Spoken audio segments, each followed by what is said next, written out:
Hey, Beam Machine Skins, what's cracking? How's it going? What's going on? What's happening? Who's doing what? Where they're doing it? And when are they going to be finishing it? And how are we going to know that they're doing it? I don't know. But here I am doing it for me and for you and for anyone that wants to join me on a Sunday affair. Gonna hang out here for a little while. I'm gonna wear the Santa hat until it's too hot, and then I'm gonna take it off because it's too freaking hot. But I want to show the spirit of Christmas, and I also want to go in and we're going to be taking a look at the rest of this live stream from KiloView. This is the exclusive P3 and P3 mini masterclass from Simon, sorry. We got a little ways into it yesterday, and then we got distracted by all good things on the Parti machine, the app or the website Parti with an i.com. Got very sideswiped there, and I'm probably going to go and, probably going to start this stream actually by having a little look at the Parti machine. Let me just bring my machine of partiness up. We'll go and have a look. Let me just bring my machine of partiness up. We'll go and have a look. Turn that down. Yeah, I just wanted to go and have a little look at the Parti platform. You know what I should do? Mute the freaking tab. Mute tab skins. That way it won't pop up unavoidably. I guess I was just interested in the Parti points system, if there's been any updates. I think another thing I would like to know about Parti is there a website and a companion? What was that noise? I don't know. It's probably just the air conditioning. Is there a companion website, like somewhere where you can go to learn about, and not the Discord, right? There's like, is there a party.com? I guess I could go. Oh well, we know where it goes. It goes to here. But is there a? I need help even defining what I'm trying to ask for. You know what I'm saying? Do you know what I'm saying? Crypto. I like crypto. It goes to their decks. I like that, man. That's cool. Every time you use it, you earn Parti points. I mean, then that's cool. Live stream community, I guess, is what I was looking for.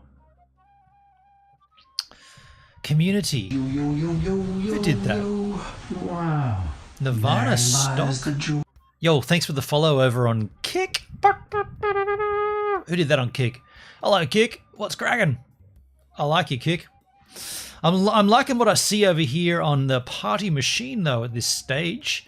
I'm just going to scroll down. Oh, my God. And just going to avoid that. Top parties. What are the parties? Parti Hall of Fame. Let's take a look at the top party. Top party. Apes. Welcome to the Parti, Apes. Let's go. A private community-led clubhouse for apes and extended Yugaverse. Okay.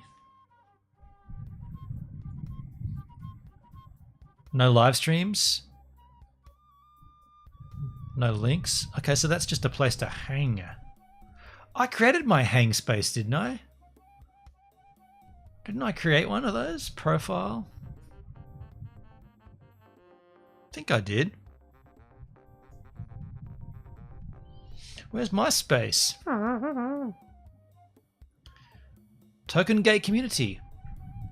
Nirvana TikTok. Nirvana TikTok. What are you doing? What do you think I'm doing?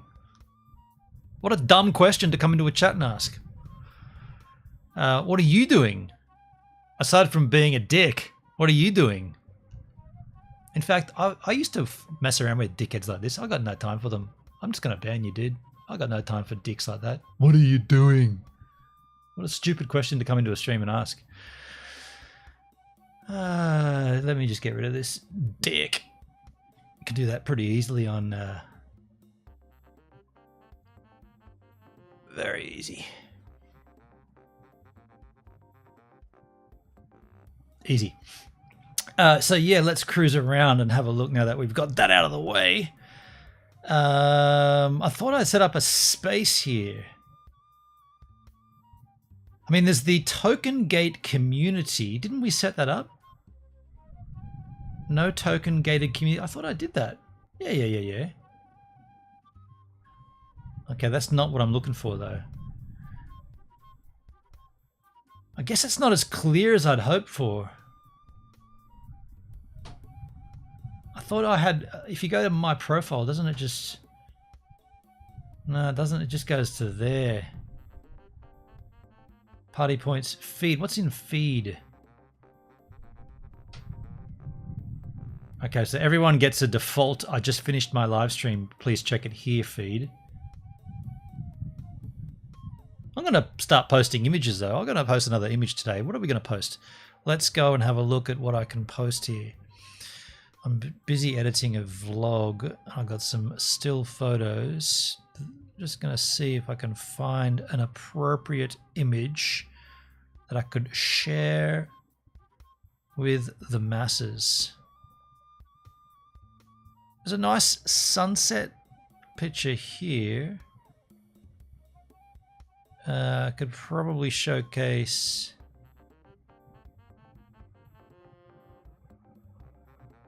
It's not that great. One that looks like a live stream's happening. This one will do. Can I do it from here? It's... I'll just put it on my... And here comes this troll again. And therein lies the joy. Here comes this dickhead again. Real smart. These dicks come back and they open up a new account.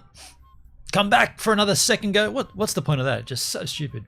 I mean, I used to entertain these twats on D-Live, but I couldn't be asked anymore. Here's a great sunrise. I bet this, once the minute, because you got to wait 60 seconds before you can chat once you've followed. I bet once this 60 seconds is up, this person that just followed puts an offensive comment against me. Or a dumb comment like, I didn't do anything. Get the hell out. Here's a great sunset picture from a live stream in the Outback I did recently. Attach a file, desktop, JPEG. That's the one. Post it. Posting it. And up it goes. I like the social aspect of this. Wait, where is it?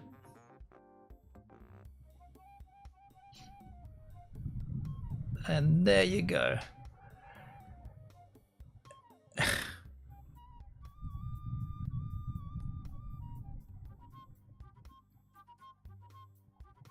The fact that you came in with a second account, dickhead. The fact that you've got multiple accounts on a platform, you're out. You're out. Did that post my picture? It should have. Yeah, here we go. Yeah, look at that. Looks good. That was fun. So the party points, I guess there's daily missions you got to accommodate or you got to achieve, and daily comment on a post. Write a post. Did that already today.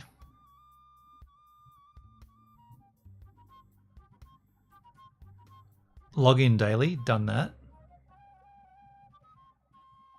Did I do that already? I did that already. Yeah. That is my post. So that covers that.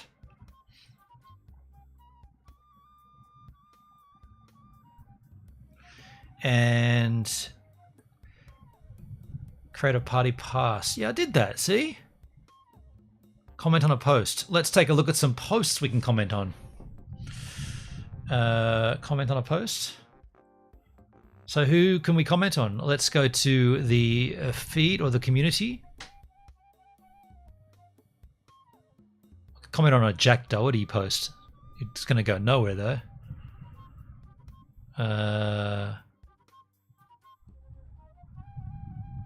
I'm going to say I'm bummed I missed it. I'm bummed I missed it. That's sarcasm, by the way. That's sarcasm. I'm not bummed I missed his stream at all, but that's just sarcasm. Triller. Now Triller came over to my channel the other day, and I would like to see his replay. Streamed for 54 minutes. Let's have a quick look at the action on Triller's channel.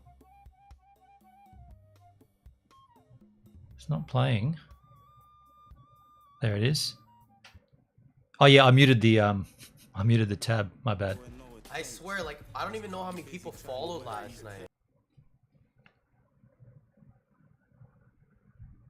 Okay, the playback's a bit sketchified. I got some beers too, though. 1, 2, 3. Bro, like, every day. Well, I'm not a gamer, so I instantly. You know, let's take a look at some.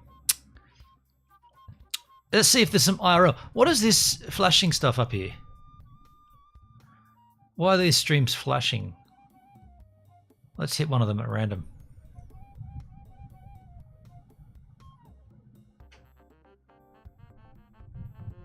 Okay. Novocaine.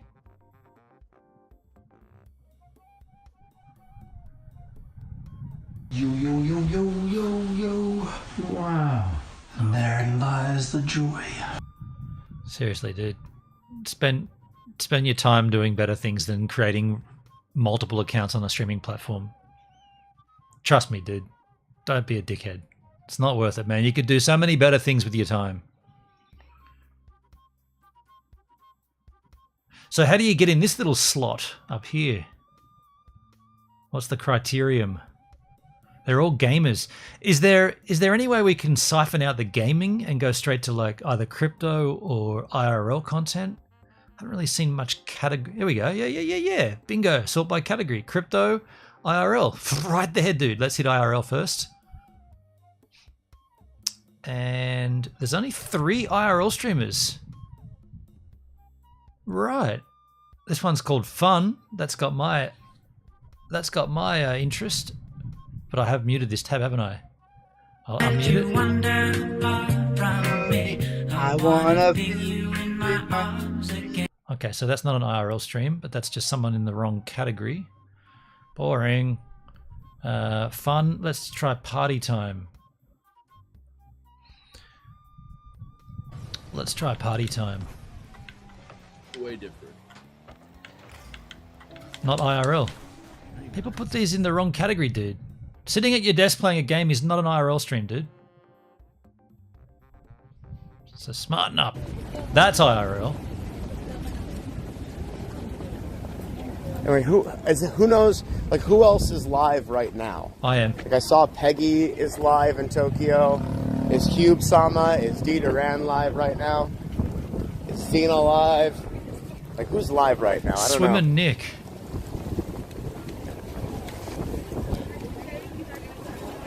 Reconnaissance. Should I go collab with somebody? Should I go find somebody? I kind of got some time.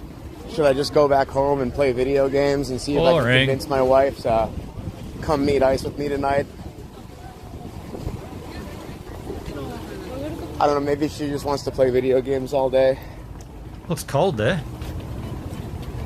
So I gotta work tomorrow, but it's an easy day at work. Then I've got Christmas Eve and Christmas Day off. But then I have to plan, because if I'm gonna ask time off, I'm gonna have to ask for time off tomorrow. It's my only chance. So if we're gonna make this ski trip work, we're gonna have to, you know, tonight we're gonna have to talk about hotels, and tonight we're gonna have to talk about renting cars. And then my idea is we go up Christmas and the day after Christmas. Oh, so this is a streamer. I can take the day after Christmas off. I've got paid vacation still. I'll just mute that. So this is a streamer who looks like he's been banned off Kick. Meeting with Ice, which would be Ice Poseidon, off stream to plan content, and Tarzo. We'll talk about possible unban on Kick. Yeah, okay. So this is a streamer who's just come across here because he's been knocked off his chosen platform. Okay. I like the IRL content. I do tend tend to gravitate towards the IRL content. So what happens with this slot at the top here? Does that mean it's changing when it starts to do that flickering? It's going to change now. 7-Eleven's top left. Wait for it to stop flashing. No, it hasn't changed. Okay, no, it's not changing.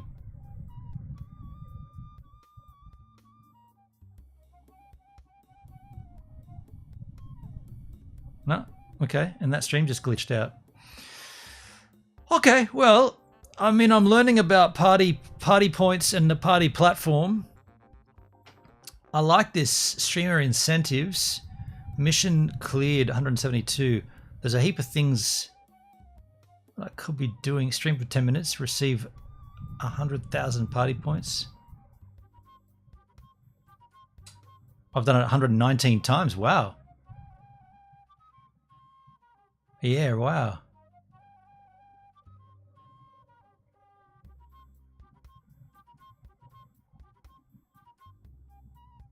I like this. Yeah, okay.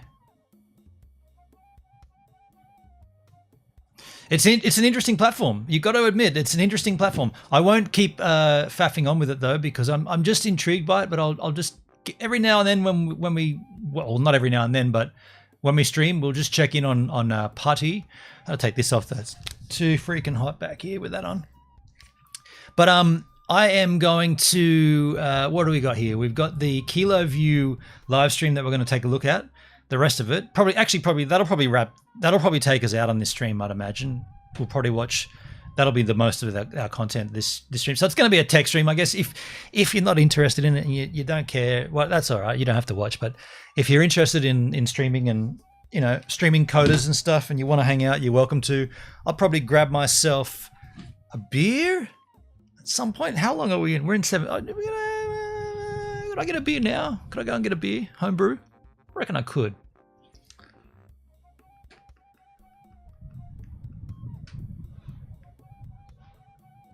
I reckon I could get a brewski. Get that out of the way. That didn't work. I want to put it up on top of that speaker up there. Get it right out of the way, but I don't want it to go over the back. Oh, swish! That landed right where I wanted it to go. So what, should we... I'll just sit here chatting to nobody, or I'll just run the surfing clip and go and get a brew. There's nobody here. I mean, aside from that dickhead in the chat on the kick, there's nobody here anyway, so I guess I could do whatever I damn well please. I'll do what I want.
This one's not though.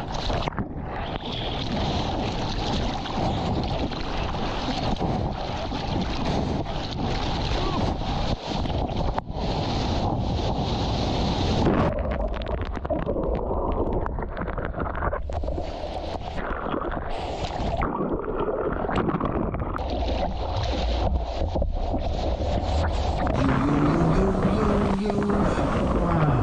And therein lies the joy.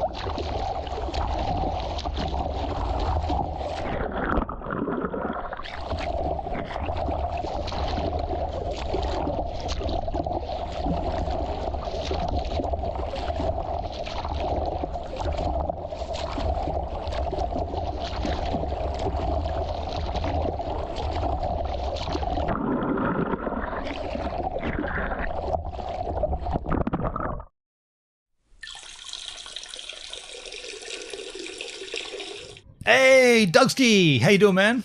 Hello, everyone, and hello to Gibbs when he gets back. Thanks, man. Thalen, how you doing? And Doug, water looks so nice. 21 degrees temperature down south. That's beautiful for you. Yeah, dude, the water is... I mean, fair enough, that was yesterday, but it's the same again today. The difference today is there's nowhere near the amount of swell. I surfed today, but there's nothing to be seen. It was so little. I only went out because I got FOMO. I went down there just to do my plank, and I watched a guy that I see a fair bit out here. He must live up the street.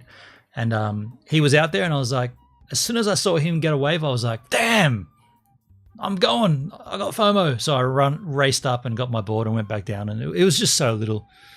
Still nice to be out there, though, but when it's that small, there's not much to be done, you know? What did I get that for? I wanted to crack this homebrew, and I got my AC remote. Let me crack this brewski. Cheers is exclamation drink, exclamation pour if you're in the Kick chat. Type that, or I'll just go ahead and do it myself. Sunday style. I'm working tomorrow, though. Clunk. We had our lifeguard requalifications down the beach today. No wetsuit needed. Yeah. I mean, I've got a spring suit. It's very thin. I probably don't need it. In fact, I'm thinking about just going board shorts pretty soon. Maybe next month. Maybe January, February, boardies only. So we're going to get a little heavy in the tech now. If you're not into streaming tech and it might not be for you, but we're going to continue watching the KiloView P3 and P3 mini stream. It's pretty heavy in the tech, but should be fun. Should be interesting. UI of the encoder on the bottom left side, you will see there's the bonding where I think it went forward a bit. And KiloView with a capital. February is the warmest down here. Yeah, fully, dude. February is the warmest month here too. I think I might just all of February I'll surf in boardies. But then you got to put heaps more sun cream on. A001 for first password. It will ask to change the password for the first time. And we're gonna insert a new password for our server.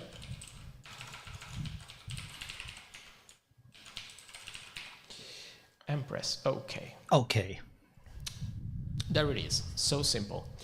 So basically we have deployed the server right now. We want to connect for the first time our P3, for example. Let's go back of the P3 web UI. Okay. You see this is the main UI of the encoder. On the bottom left side, you will see there's the bonding where we decide what connection to use in order to basically connect this into our server. And there's a small cogwheel here. So in here you see the IP address, the service port, and the authorization code. In order to register this into our new KiloLink server, we're gonna click on the I on top right. and copy the serial number first. Go back into the KiloLink page, and under device management, we're gonna click maintenance mode and add device. Makes sense. All right, here for the alias, I just call it P3. I paste the serial number we have copied before and click onto generate. All right, we have a small copy button here. We can click it. And as you can notice, I got the encoder basically ready to be connected to our KiloLink server Pro. Come back on the P3 now. And on the bonding configuration, let's put all the information we need. So we Wait, where did he get that IP address from? Was that on the serial number we have copied before, and click onto generate. Gives it the authorization We code. have a small copy button here. We can click it. And as you can notice, I got the encoder basically ready to be connected to our KiloLink server Pro. Come back on the P3 now. And on the bonding configuration, let's put all the information. Where's he pulling that IP address from, though? That was a bit weird. So we left the service port as 50,000, and we put the authorization code we have just copied from the KiloLink server Pro, and press OK. Once we are ready, we basically need to activate the bonding tab. Okay, so if I click bonding, and I come back to the KiloLink server Pro, here you go. You see, we are online. We successfully connected the P3 for the first time to the bonding server. Rad. Okay, we can ask the maintenance mode, and from now on, we can control the encoder completely from the cloud server. Okay, so from this time, I can just click on it and have everything like previewing the image, the device status, and the configuration. And if I want to access this completely remotely, on the right side of the screen, you're gonna click in here, and you will notice I can control the device completely from the cloud. So I'm not using the internal LAN, but I'm using my Ethernet connection plus my SIM cards, and I can control everything remotely. So if we give this within, for example, a camera operator, it doesn't have to know anything about that. It just have to turn it on the device and it will work. But before we skip to the on-premise workflow, and I will show you all the different things you can do with a P3 and P3 Mini, I also want to show you how to completely remove the server from your instance, your cloud instance. So let's back on the terminal, and I will show you how to complete uninstall the Docker container, just in case you have some troubles with that, okay? So first, let's go back in the P3. Let's disconnect this from the server and open again our terminal. So yeah, here we go. If we type docker ps again, you will see the Docker container is running at the moment. We want to delete it because for some reason we have done some bad problems. We got some IT stacks and stuff like that. I want to rebuild the container all over again. So first command you have to go with is docker kill, and we're gonna copy the container ID, which is this number here. And we're gonna paste it after the kill, leave it a space, and press enter. In this moment, we have basically killed the container, but the container is still present in our machine. In fact, if we type down docker ps-a, we can see the container is still there, but we want to completely remove it, okay? So we type in docker container prune -f. In this moment, if we press enter, we're gonna completely delete the container from our machine. And we can check it out again with a docker ps-a. There's no container anymore. But wait a second. because we still have the image of the container and we still have the previous data. How we can notice that is just type ls and you will see this KiloLink server. Inside of this folder, there's all your previous data you have saved before. So if you want to collect this data, you can copy and save it somewhere else and rebuild the container. Or if you want to do completely from scratch, you're gonna remove this with this command, rm-rf, and you put KiloLink server. Okay, if we go ls again, you see nothing happen anymore. So you actually delete the container and you basically can rebuild the Docker container once again. And remember, you can always install multiple containers all at the same time with the same machine. So you can have, like, for example, Intercom plus the KiloLink Server Pro all together in the same bundle of, say, VPS. All right, so now let me introduce to you how actually it works for an on-premise server, as I wanted to show you the great features and all the codecs we can support with that. So let's be back on our browser tab, and here you go. So now the P3 is here, you can tell. I wanted to connect it to my KiloLink server on-prem. As you can see, I got my P3 here ready, and I just need the authorization code to be copied to connect it to this other server, which makes really important because basically you can have the same device connected to multiple servers, and depending on the situation, and even for fail-safe, you can connect the device to different server accordingly to the situation you're in. So at this point, I'm gonna put the IP address of this new server. And as far everything is pretty basics and I don't change any of the ports, I just put the authorization code and click on bonding. And you will see, here we got our P3. So now you can check, this is a KiloLink Server Pro. Is basically running onto a single computer machine under a virtual environment. So let me show you this. Okay, this is the virtual machine, which is running over the hypervisor of Windows 11, which is Hyper-V. Who did that on D-Live? So basically it's a Mayunis, wow! Linux instance.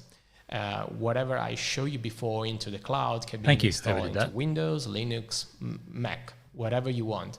So basically, as you can tell, it's really not even CPU demanding, it's just 5%. This servers can run into something as small as a Raspberry Pi, just to take you with the confidence that Just you can Rev, how you doing, man?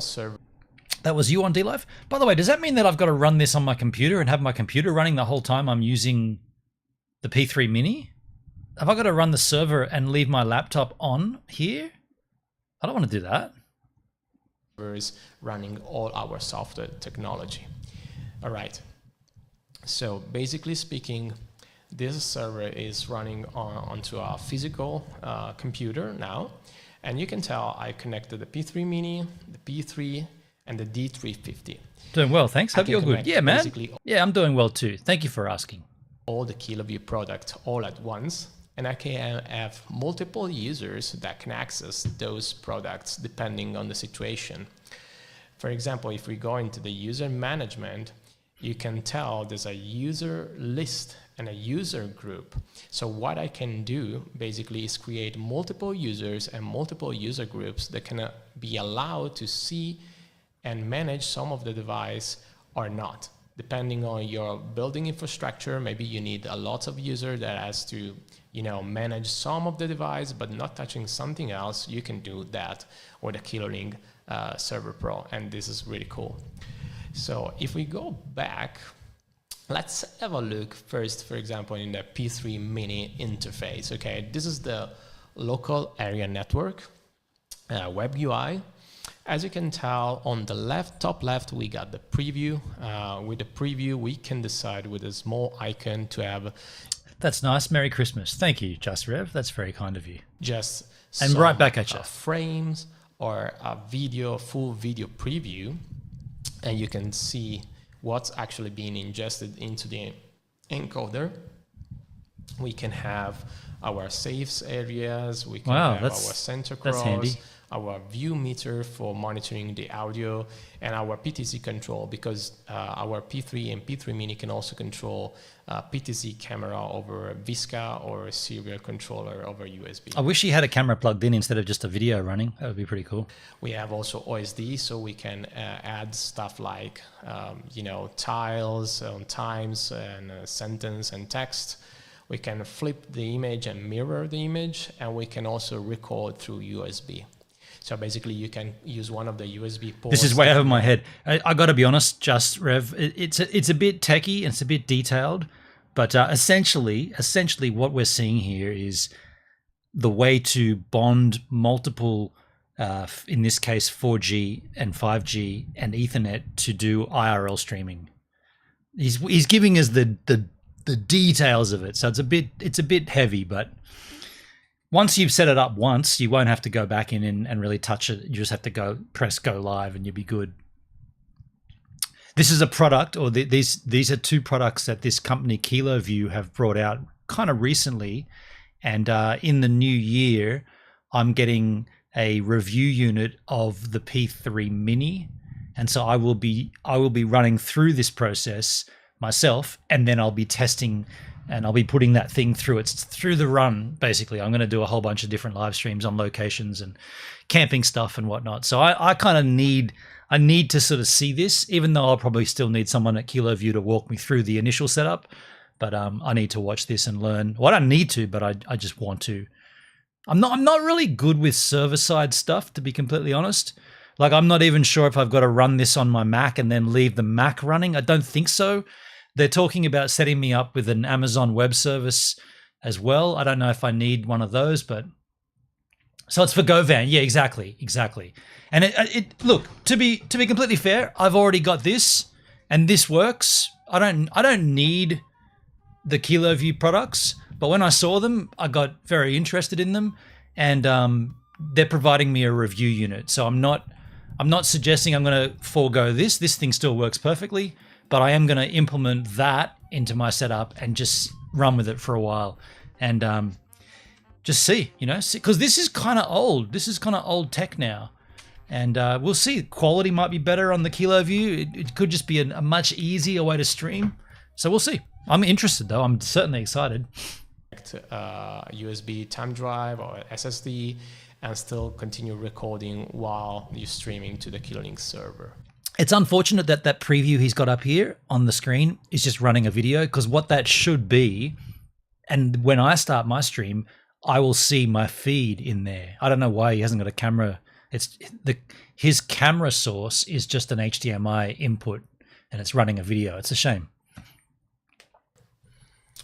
Underneath, we have seen the part with the bonding, where we decide what connection to use and how to connect to the server.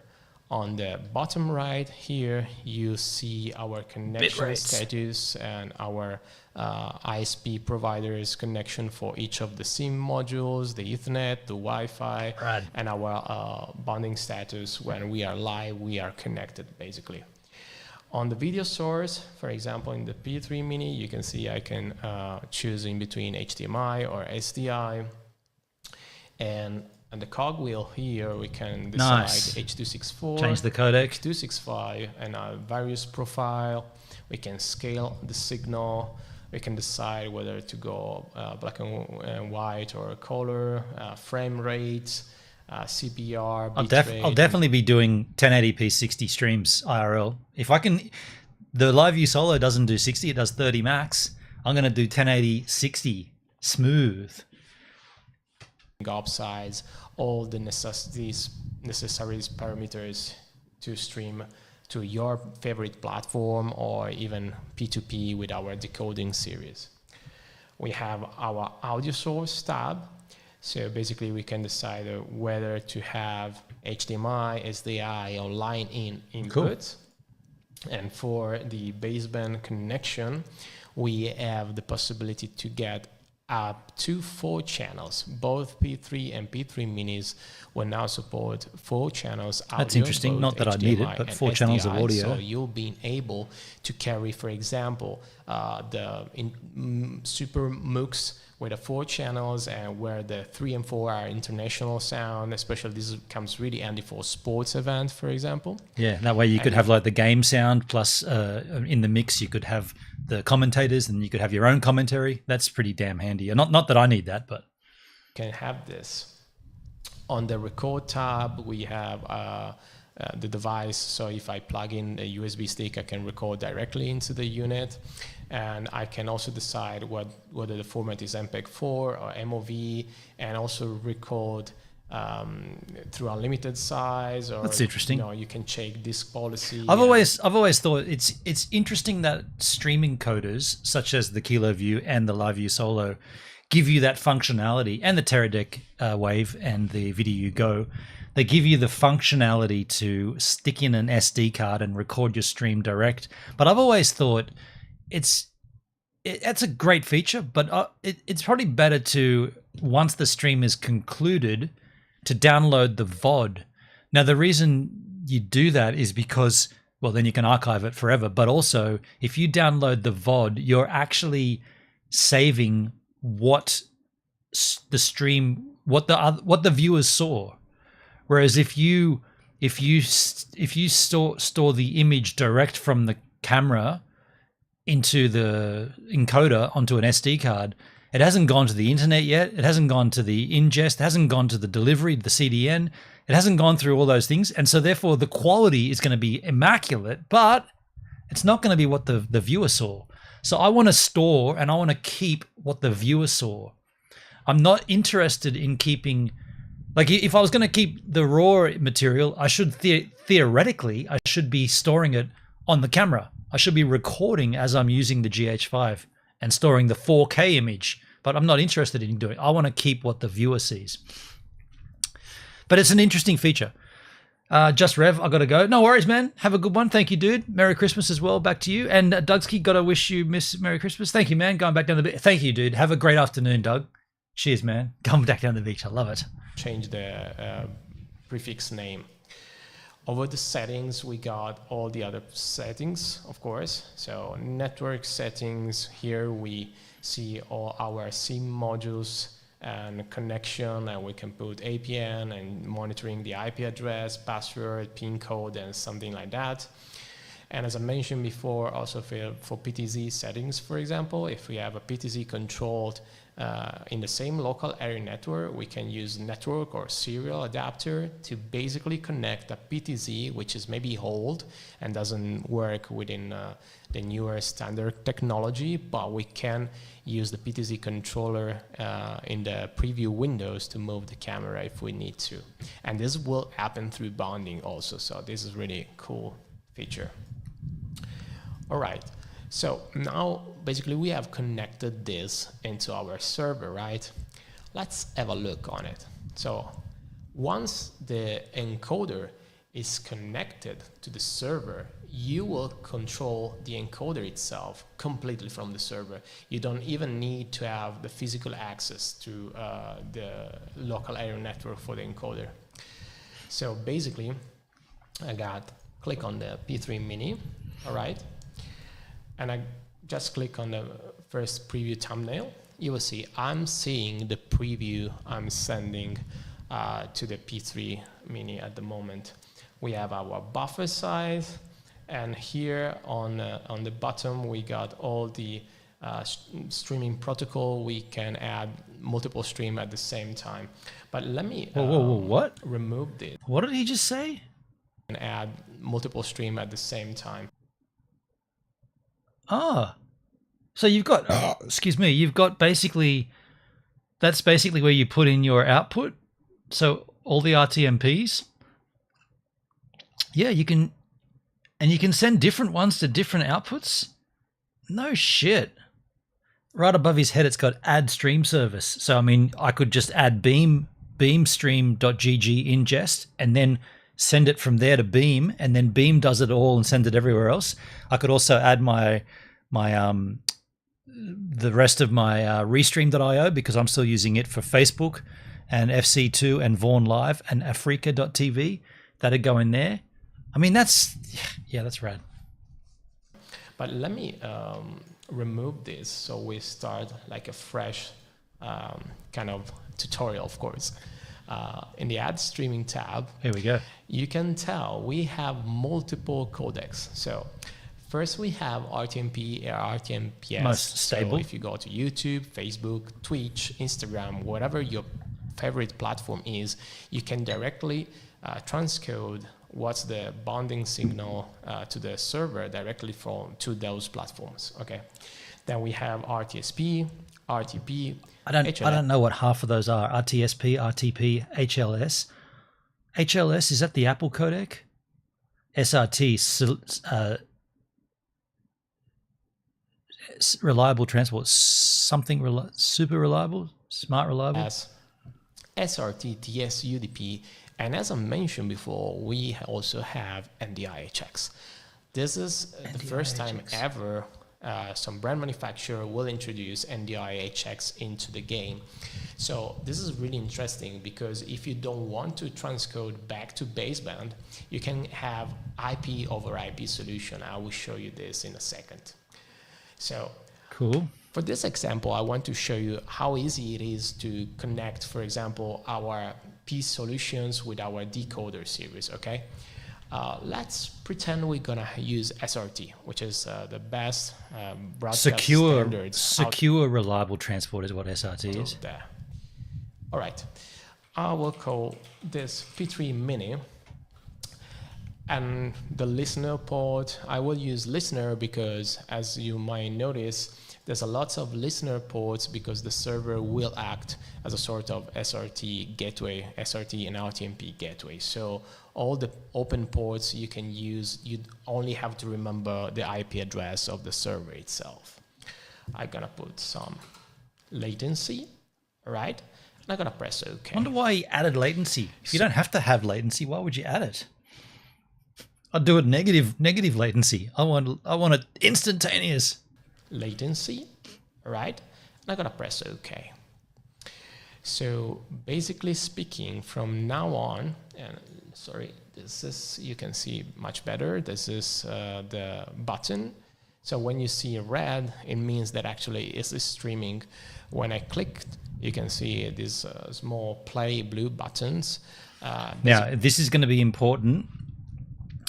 Once he's set these server output locations, can this device automatically start the stream when it starts receiving a bit rate? You do not want to have to go in and manually start each of these server outputs. You want them set up, and then when you send the device, when you send a signal from the device to the server, if it starts receiving a bit rate, it should start those streams. I hope that happens. Fuck, that would suck if it doesn't. Is now stopped. So if I stream this out, I have a handy copy button in here. Let me open the D350 now. So I have my D350. Let's remove this ones because I had already done that, but I want to show you how to configure this. So we're gonna select SRT, of course, and we're gonna call it, for example, P3 Mini. This time we're gonna use color, of course, because the server is the listener in this scenario. In the IP address, I'm gonna put the IP address of the server, okay? And I'm gonna copy. Hey, Comtech, how you doing, man? We're gonna use in here. How you doing, Comtech? Merry Christmas. Now we have also some advanced settings like play cache and all those stuff. We can also synchronize and desynchronize the audio if we need to. We press OK. And now, basically, we have settled our stream to be ingested in the D350. I simply put into the preview area. Once you put into the preview area, you see from yellow, it goes blue, and then it goes green. So basically, we have established this handshake in between the KiloLink server and the decoder. Okay, so Now this step here not needed for most streamers. You're not going to have to send. You're not going to send a stream from a stream encoder onto a server and then off the server into another encoder, if you like. This is back. They call this back to basement. So we're going from camera, stream encoder, server, streaming platforms, but you can go server back to data collection, and then you can manipulate it from, say, you've got like a console or someone operating van or something. We don't need that though. watch out, we have connected the KiloLink server stream to the decoder, not because these guys that run this way, like they would, it's kind of like, I mean, definitely OB, like outside broadcasters use this because they just send their feed into a data center, and the data center is usually the ones that add all the lower thirds, and they even control, and I mean these PTZ controls, they even control which camera gets the feed. But certainly that's overkill for an IRL live streamer, but it's interesting functionality that it's there. the two pieces like encoder and decoder at the same time, but we were using only the software technology to allow us to make this. And this is really crazy because the KiloLink Server Pro can actually produce up to 8 streams for each bonding backpack. So you can recast that stream up to 8 times, and that's really cool. That's out of control. Even one would be good, but 8 of them, This time we are using, of course, SRT. Let's try something else, shall we? So let's try to use, for example, YouTube. Let's go to YouTube and send RTMP directly. Why not? So I'm gonna copy the stream URL from YouTube. Let's go back to our server, add stream service, and in the streaming address, I will set the YouTube one. For name, I'm gonna put YouTube. Remember, into the RTMP settings, remember not to forget the / in between the URL and the stream key. Okay, so I put the / now. Go back to YouTube. So there's no separate, and copy my stream key. there's no separate field for stream key. That's sometimes they do that. It's a bit confusing for from newbies, but yeah, if you haven't got a separate, if you've only got a server URL, you don't have a stream key, it's server URL / stream key. It's a bit of a shame, but Once I copy my stream key, I can paste it into the KiloLink Server Pro, and here we go. So you see I've created the RTMP stream, and if we go back to YouTube, there you go. We're streaming directly from our server to our and again, it's a bit confusing because he's just got a video running. He should have used a camera and even just had it pointing outside at the street or something. It would have been better. But now at least we can see that he is receiving, or YouTube is receiving, an ingest from the KiloLink server, KiloView server. With RTMP platform. And we can do this multiple times. As I said, you can have like 8 streams at the same time, which is really convenient. So you don't need any third-party software to actually allows you to have multiple streams in multiple codec formats. This is really cool. That is pretty cool. But as I mentioned, probably speaking, one of the best thing we have introduced into KiloLink Server Pro is the NDI HX transcoding. So let me show you this in depth because it's really interesting. I'm gonna stop the YouTube for now, and I'm gonna click. I'm gonna just ask. I'm gonna pause here. I'm gonna ask. No one's asking comments. I'm gonna say, I'm not signed in on this YouTube account because I'm on this browser, so I won't do that. Bugger. Now it's taking it back to the start, I bet. You idiot. Damn it. Where were we? We select NDI HX. Oh, we're NDI HX. To send the stream to our server. So it's really, really close to what the NDI workflow is. In my head, I've got to remember to ask when I'm having the next conversation with KiloView, I need to ask whether once you've set up these locations as your outputs, in my case, it'll be beam stream and restream. Once you've set those up, does the device automatically start the output when it receives a bit rate. I do not want to have to, I want to set it up once and forget about it. And then I'm on location and I turn on the P3 Mini and I start streaming. I don't want to have to go into the server and wait for the signal to come in and then press start. I want it to go when it receives the signal. I hope that's the case. I really do.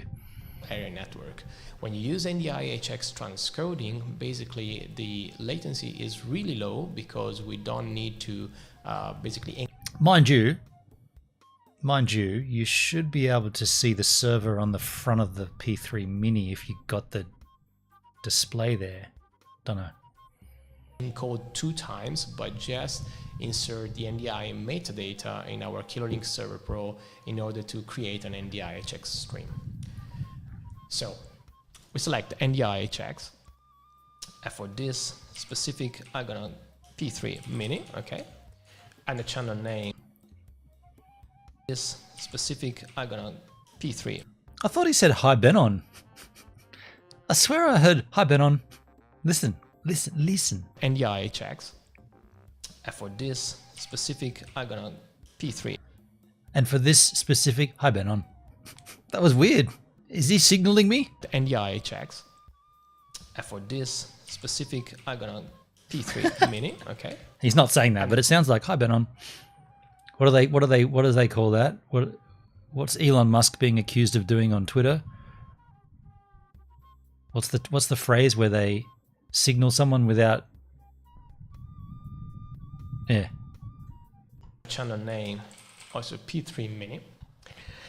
And sorry, I got. Probably I've saved the other stream again. Let me check this. Okay. That's just Mini. Okay. There you go. Okay, so I got my NDI-HX streaming ready. I want to show you this in the physical server first, okay? So if I open the server, and this is the physical one, I can open Studio Monitor, basically, and grab, you see, the feed coming directly from the server itself. So I don't involve any transcoding with baseband. It's directly over NDI-HX. If you have a use case for this, that's insanity, right? NDI is just... What the hell, dude? Really? No server, no tech, just open up the NDI viewer and it's there? That's insanity. Anywhere on the planet, you can take that feed, man. Pump it into OBS if you want someone to be doing the back-end monitoring of your stream. That's crazy, dude. You can tell this virtual machine is now producing this NDI-HX. But what does this mean?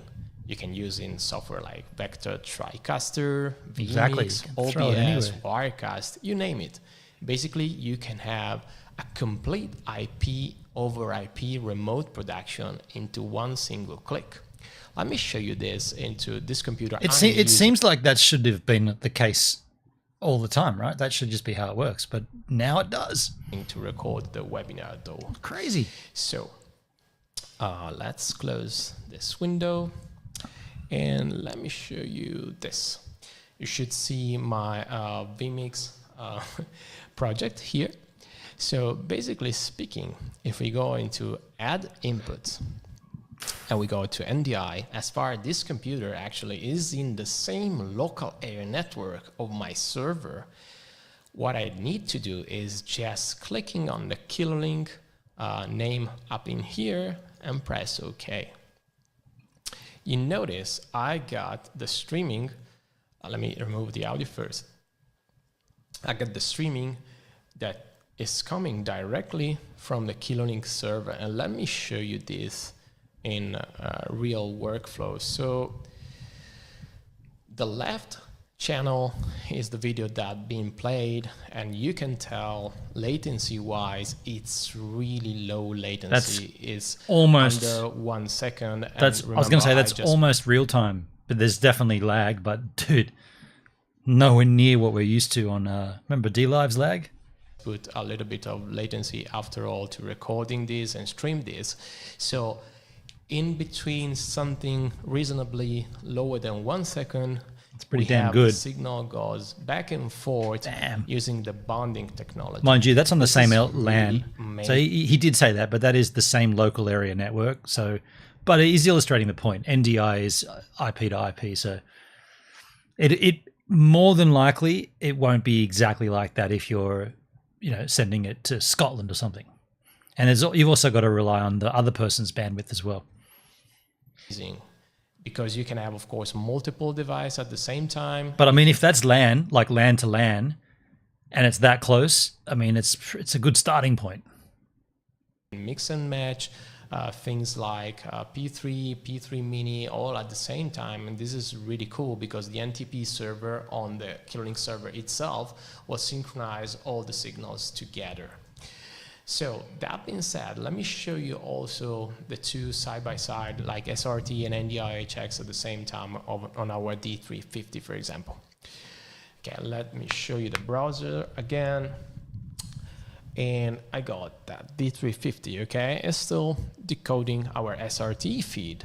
But as far as the D350 is on the same local area network on my server, simply speaking, I can click on Discover, and you will see KiloLink Mini is here. So we can grab that signal. Interesting that it didn't mention that it's... Oh no, it does say NDI. Before, and we can put in here and same thing twice. Use the output. I've created a special tab with both SRT and NDI-HX to show you the reasonable super low latency. Let me go back into vMix first. So we back in vMix. Let me remove this for a second. And I'm gonna grab this signal through my decklink card. And you can notice, basically speaking, this is our signal, okay? Sorry for the loop. So basically on the right side, we got SRT, and on the right side, we have the NDI-HX. And you can notice it's really, really low latency after all, less than 1 second with the original. That might have been why he's been using video instead of a feed from a camera, so that he can have the display with the time code so we can marry them up and watch the latency. That might have been why he chose that. No source. NDI-HX is practically a little bit lower latency, but you choose what you want to use, both hybrid technology with baseband mixer or IP over IP. It's up to you, and you can use this easily.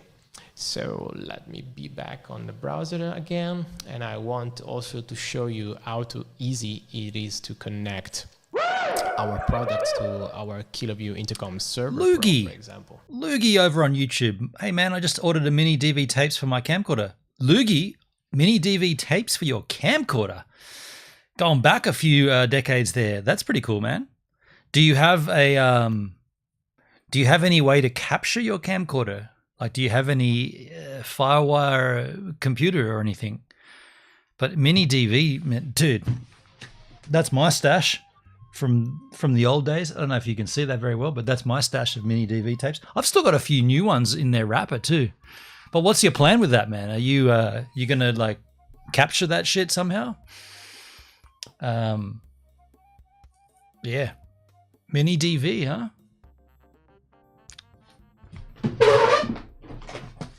There's my old mini DV camcorder right there.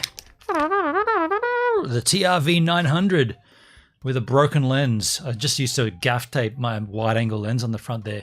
This actually still works. I don't know where the battery went, but it still works. No, but I will. I'm going to do some jackass type stunts. Right. Try to get it back to the day. Dude, that is. You know, you could set this up as a I could set it up as a camera source here for an additional. I don't know why I would do that, but you could. Yeah, there's another camera source here if you wanted to bring that into OBS. It's pretty rad that this thing still works though. Yeah. Handy little device, right? Handy cam. That's what they call them. pretty cool. You see I got the access through HTTPS. On the top of the web UI, we have this little microphone. And you can tell I'm connected to the talk server. So as I mentioned before, we can stack together multiple Docker containers. Willing So in Sinner. this computer, Yes, sir. I'm running. How you doing, Willing Sinner? Willing Sinner. Willings Inner or Willing Sinner? It's all one word. You can do it through OBS. I did that one time with mine. People were like, what effect do you use? And I said, an old camcorder. They said they need one.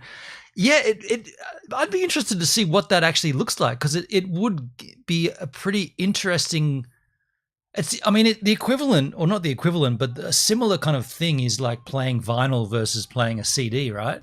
So you've got like perfectly crisp, clean digital audio, or you've got the same audio with an additional pop and crackle every now and then, and you can hear the turntable spinning and the needle. So I could have a beautiful camera like the GH5, nice, clean, well-lit image, and then if I put that camcorder instead of the GH5, it would look worlds apart, right? And yeah, people might confuse it. What kind of effect have you got going on? Old is coming back. People are wanting it to become rare to find some. Well, I mean, dude, it is kind of rare to find a DV camcorder. I mean, they do make camcorders still, but a lot of them, or all of them, I don't think they're making new mini DV camcorders, because all of them store to a card these days. So like an SD, micro SD, or an SD card. But having an old school physical mini DV tape-driven machine, that's a bit more rare. You got mine at Goodwill, right? Well, I bought that in the year 2001, and I've still got it. But I also have, and I don't mind flaunting this, I also have one of these, dude. Let me just bring this up. Just give me a second here. Mini DV deck. I also happen to own this. I own this, dude. Not this one, but I own one of these. Mini DV SVHS deck. Now, why is this rad? This is rad because it has, and you can see it here on this side, that's a little, can I make that any larger? That there is a little flip. Can't quite see, but that side flips out, and there's a Firewire port that basically, when you play a mini DV cassette, you'd expect it's stored digitally, so you can then take the digital signal from the mini DV cassette into your computer via Firewire. But the raddest thing about this machine is it also sends whatever you put in the VHS side through that mini DV connection point as well. So effectively you can digitize all your old VHS, all your old big cassettes that you've got that might have anything on them. They can all get digitized on that deck. And not only is that deck like super rare, like those things are so rare. They when they came onto the market, it was like 2006, I think, 2005. They only lasted about 3 or 4 years, and they ejected them. They're like, oh, nobody's buying this shit. We don't need this. No one needs it. We won't make them anymore. And I have mine. By the way, mine even has a scuff mark on the top like that. This is not mine. Mine is for sale, by the way, but this is not my one. Yeah, mine has that same kind of scratch on the top. They stopped making them, and then through skateboarders were always, and that's how I got onto all this stuff, through skateboarding. Skateboarders were always like, nah, man, we need that shit. So I bought mine, and I've kept it in, aside from that scratch on the top, I kept it in pristine condition. Not only that, I went back to a JVC repair center in Sydney, in Marrickville, and I had them do a complete overhaul of the mini DV side. So mine has been serviced in the last, that was not last year, year before, Mine has been serviced, so it's basically brand new, effectively. And I digitized all of my mini DV cassettes and all my VHS cassettes, and now it's just sitting wrapped up, like all packaged up, ready to be sold. You had the VX1000, everybody wanted that. Shit, yeah, dude. Dale, how you doing, man? What to do? I used to have VHS to DVD recorder, full-size DVDs. The problem with that, Dale, and I'll just nerd out here on the tech, but the problem with doing that is if you store information on a DVD, you are compressing the fuck out of that information into whatever the codec of choice at the time was. So think about taking the source material and then squashing it into a form that at the time, at that year, was all the rage, but then doesn't last. And DVD and DVD players, they didn't last. So unless you still have that original, or if you only have that DVD, you've basically generationally, and when I say generational, I mean like degradation generation, you fucked yourself, because you can never make better what's already been squashed out of it. You can reduce, but you can't increase. Now there are codecs that apparently do, pixel shift and pixel match and make something bigger than what it was, but it's notable, and it's not there yet. So I was always. So how's yours different? Because it's digital. So this device sends a digital signal down a digital pipeline. I think the reason people get confused with this is because these cassettes, these mini DV cassettes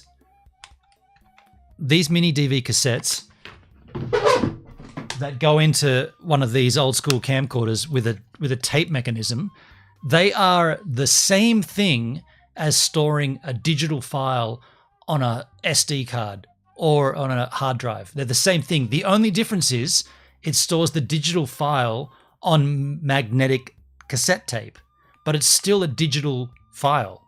And the digital file, and the problem, I love these nerd talks, man. I'm getting heated up here.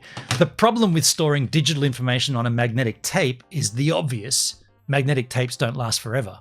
Neither do hard drives, by the way. Neither do SD cards, but they have a lot longer life expectancy than some of these old tapes, dude. Some of these tapes were so fucked when I went to digitize them, or when I went to archive them. Some of them I actually had to take them.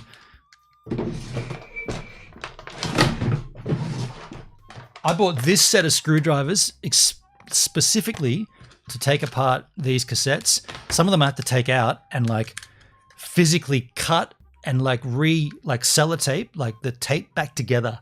Some of them were so bad. So yeah, the reason why doing it this way is not generationally degrading. It's because you're not going down quality. You're taking the digital source from a digitally stored source material, and you're putting it onto a different storage mechanism from a cassette tape to a mechanical hard drive, or an SD drive, which is probably the better way to do it. Mine are on spinning drives, which is not recommended, but most of my old VHS tapes are screwed. But the thing is, Dale, you can fix them, like digital tapes, And by the way, I should have said, when you're doing it on the digital side, mini DV, yes, no degradation. But when you're doing it on the VHS side, of course, you've already got a generational. You can't polish a turd, right? You're starting with the VHS, so you're limited. But they're not screwed because you can tape them up. Like, you can put sellotape on them, and as long as you've got a decent box cutter or Stanley knife, and you do it all nice and neat, so there's no overhang, the tape mechanism or the playback mechanism doesn't even care that it's a bit of tape. It just reads from it. So I love it, man. Loogie makes sense. I definitely need one. It's a huge tech nerd. So they do make VHS tape cleaners. They do. The VHS tape cleaners.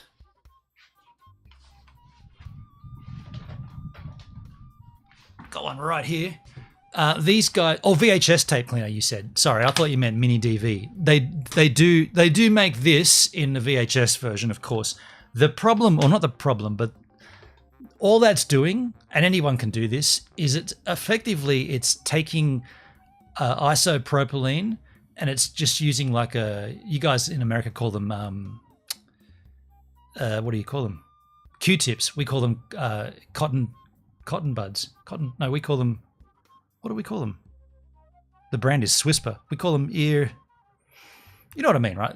All they're doing is putting isopropylene onto a cotton bud or a Q-tip, and then running the machine and then tap and holding it against the head and cleaning any dust. It's like cleaning a record. They're just cleaning the heads. That's all they're doing.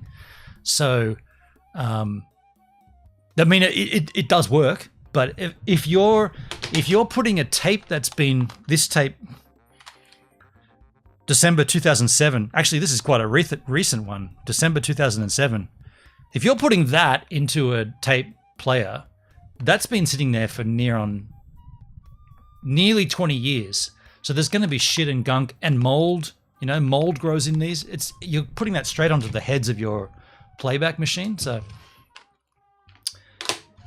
you want to be careful, I guess. If it depends on what's on the tapes too. Like all this shit, I never wanted to lose it. So now I've got it like on a hard drive. I'm like, yeah, these. To be honest, if these disappeared, I wouldn't be that upset. I've taken screen grabs or scans of all the cover art and how I wrote it there just for posterity's sakes. But if they disappeared, I wouldn't be that upset. But I've got the material from it. Whole concept of memory storage is very interesting. Yeah. Imagine how freaking complex the human brain is. Right on. Cleaners online go for $500. Is that right, dude? Is that how much they're charging? I mean, look, I'll be honest. My version of this, the JVC deck, is online for $3,000, and I've made it very clear and it's on Facebook Marketplace. I've made it very clear that this is a long since deleted hardware device. If you're looking at buying this, you know what this is for, right? I'm not making any mistakes that yes, the price is high. The price is high because you can't buy these anymore. This is a perfectly working version of that product. It's been serviced by JVC. I've got all the I was going to say artwork. I've got all the documentation. JVC serviced the device. It's in flawless working condition. It's got a bit of a scuff on the top. If you want it, that's the price. I'm not going to sell it for any less. That's what it's worth because of what it is. It's like an old car, right? If you wanted a vintage vehicle, you pay more for that. And when that car was manufactured, they were cheaper. And then they went down in price when other cars came out that were better. And then over the decades, that car was like, oh, that's a rare car. They don't make cars like that anymore. And I can't drive a car like that. Oh, I really want that. Then the price goes up. So that's why my JVC deck is, I think I've got it for $3,000 on Marketplace. And it's been there for about a year. And I'll be honest, I'll just keep renewing that listing and renewing that listing. I've had someone come on there and just say, they made a comment on my Facebook Marketplace and it just said, ha, ha, ha, ha, ha, ha, ha, like over and over and over again, ha, ha, ha, ha, ha, ha, ha. And I was just like, delete, just deleted them. Like if you know what the product is, you'll know why it's expensive. And if you want it, you'll pay for it. And if you don't want it, there's no point putting a comment on a listing that you're not going to buy, right? Well, again, why would you do that? It's just dickheads. 20 years since 2007. Damn, I'm old. We're all there, dude. We're all old. I don't blame them for the price because it's obsolete, but why the price is so high because people want them more nowadays. Yeah, that's interesting. VHS tape cleaner for what do you say, $400? $500 for a tape cleaner. I mean, it's pretty easy to clean the heads yourself. And by the way, you can still buy VHS decks. You know, you can. I don't know if anyone. There was a company that was making them new, sort of recently. I think you can get a VHS cassette deck somewhere. A rare classic JVC deck worth dollars. Who would have known? Yeah, exactly. Yeah, exactly. Yeah, I could bring up my. I'm not signed in here. I can't bring it up. But if you go to Facebook Marketplace and just search JVC, is that the model number? It's the HV. Let me just, I'm not even on that screen. Hold on a sec. Which is the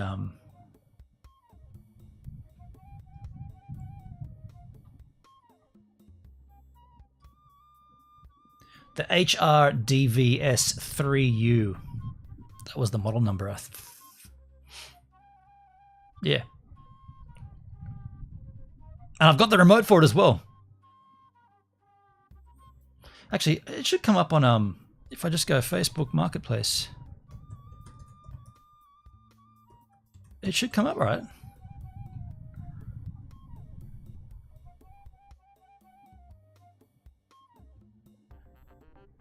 It doesn't know where I am.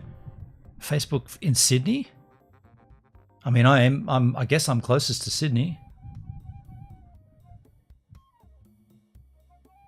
Should come up. It should be in here somewhere. It's a I'm going to search for I'm not logged in here, so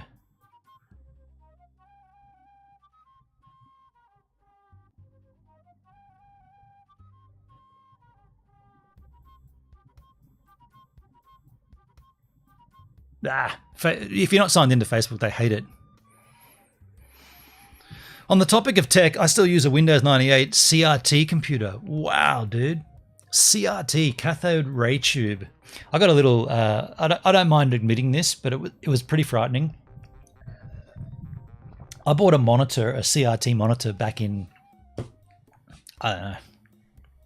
I mean, it would have been 1998 or something.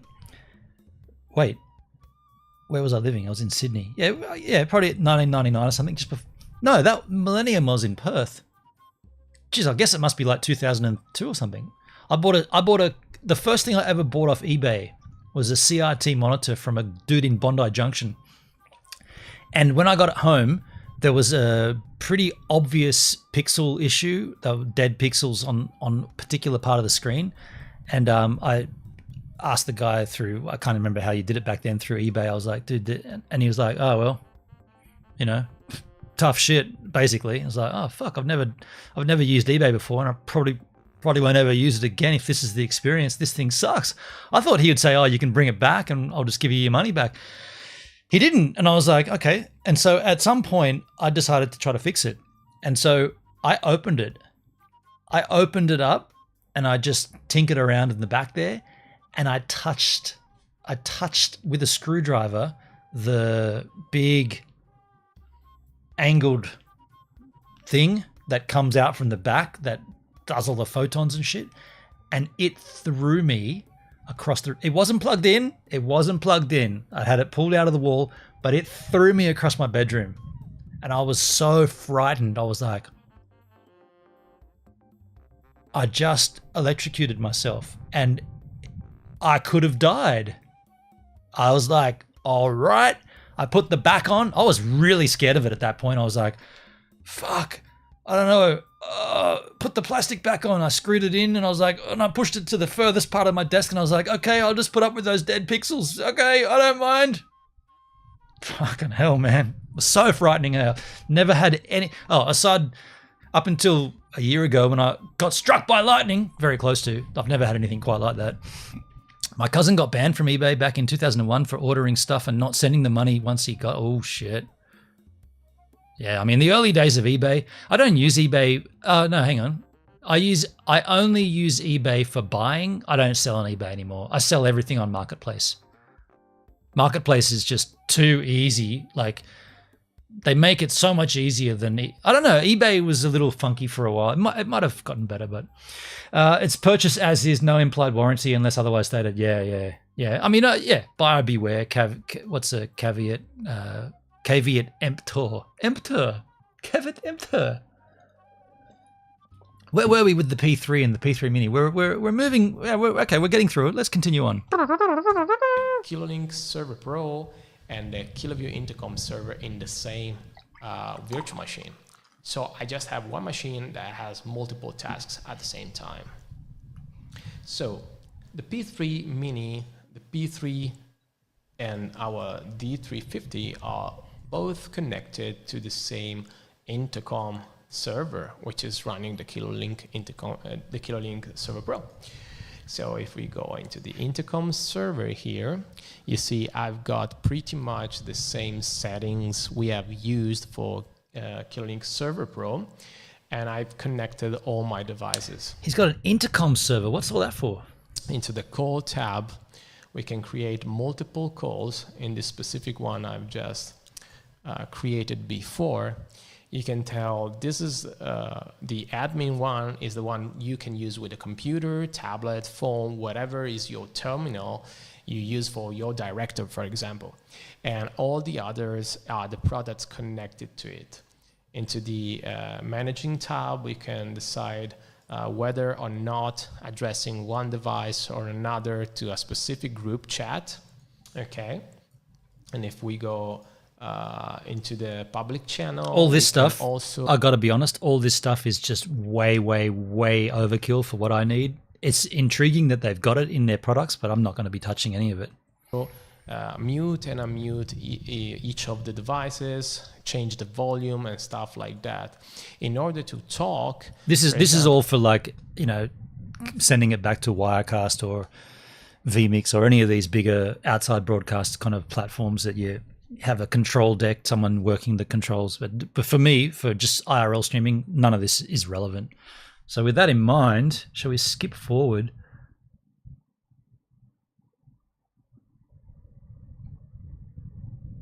Let me show you something, which is our special promotion till December 31st. And we know about the promotions at this stage. Yeah, I think that pretty much covers it. I think we don't really need to look any deeper into what they've got there. But I'm enjoying just kicking back here, having a chat. Do you want to continue? I mean, I was kind of thinking of wrapping up, but do you want to just kick back and chat for a while, talk whatever? I'll take a quick bathroom break, and when I come back, we'll just shoot the shit. Whatever you want to talk about, I'm down for it. We are multiplying our chats here. I've got to look across at the YouTube chat and across at the Kick chat, or at the Uni chat, because once again the Beam Uni chat's not bringing in YouTube. I don't know what's going on with that, but it's not working, and I keep mentioning it and nobody seems to want to fix it, but we can stick around for a bit. Either way, I'm going to go and have a quick whiz. I'm going to take myself into the bathroom and then put these tapes back and stuff, and I'll be back in a moment. I'll leave you with the surfing clip, though, from yesterday. Again, if I'm not back in time, you'll see a blowfly doing aerobics on a piece of styrofoam.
This one's not though.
Hey, Comtech, I'm just checking the Discord. I don't see it in there. Love Pod, I don't see it, man. I see someone in the Gives a Voice chat. Let's see who that is. Who's in the voice chat? Act Off Man is got a video in the voice chat? Oh, you're joking. Dude, ban this fucker. Lucky I didn't stream that. There's a dude sitting there with his todger out. Who the fuck is this?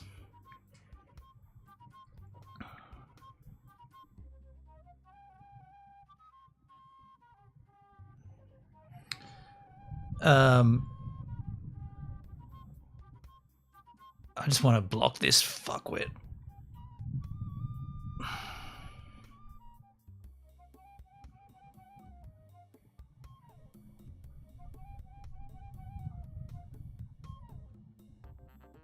What a fucking idiot. The L.O.V.E Pod is a satellite router for up to 9 devices. Is it now? I don't need a link. I'm going to use the Google machine. L.O.V.E Pod satellite router. L.O.V.E Pod live satellite? A satellite router. Okay, there's a band called Pod. Wait, did I not type the word love?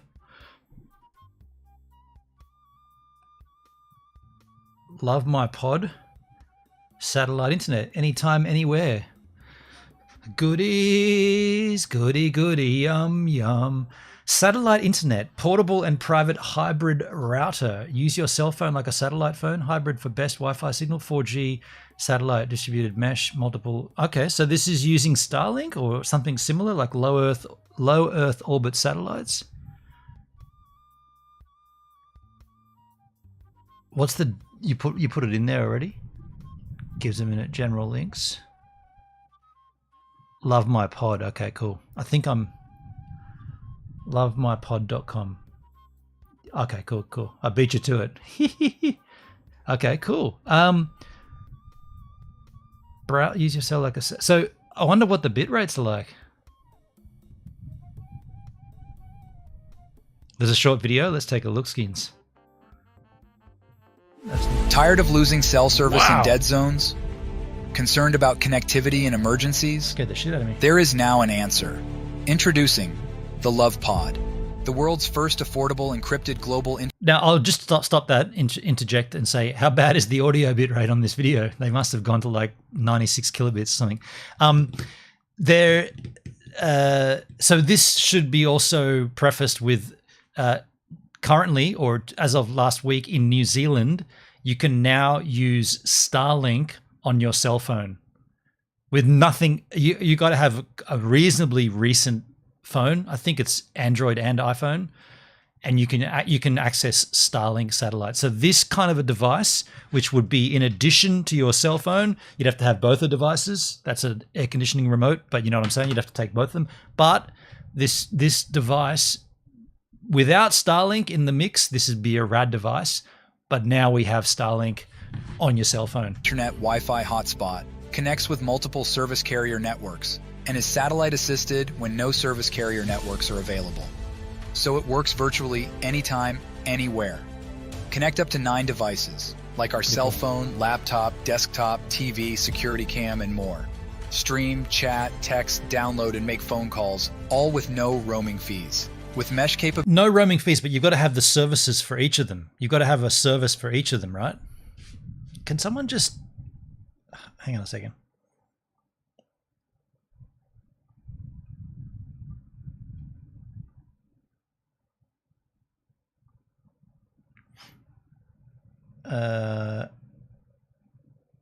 Just give me a second here.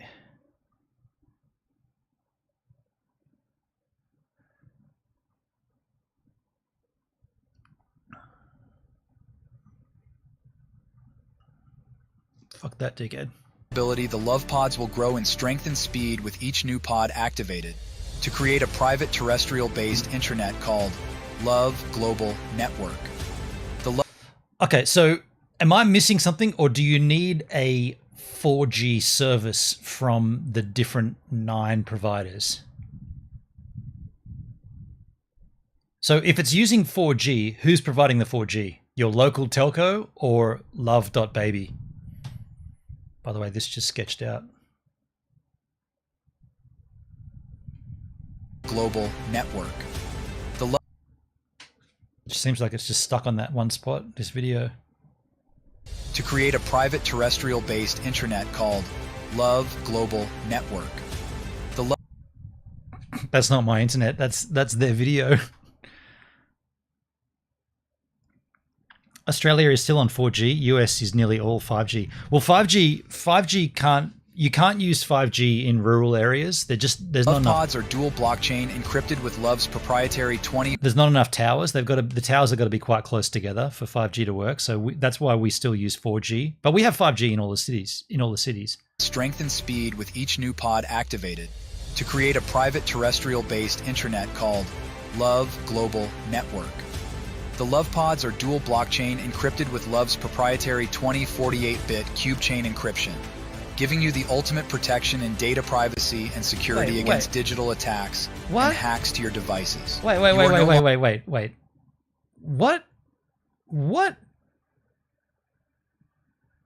What are they using blockchain for here? Blockchain technology to go beyond the standard and creates an entirely new platform of information. What the fuck are they talking about? What on earth would a blockchain be needed for this for? What the hell? Terrestrial-based intranet called L.O.V.E Global Network. The L.O.V.E pods are dual blockchain encrypted with L.O.V.E's proprietary... Dual blockchain? What does that even mean, dude? Dual blockchain? What? Sold. Get the L.O.V.E pod. Your private... I gotta say, dude, I think this is a scam. I think this is a hoax. Medical record chain, Dre chain, cloud credit chain, pay chain. Of course, no one's heard of any of those chains. Do they even exist? What the hell? Medical record blockchain. Medical record. No, that's too vague a search term. What the hell? Pay chain. Pay. What the hell is pay? Pay blockchain.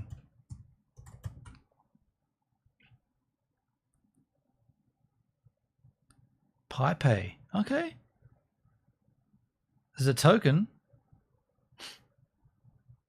I mean, what would you need blockchain for a satellite 4G service? How could you what? Protect your data yourself and your devices. No monthly data contracts or SIM cards. I'm calling this. I think this is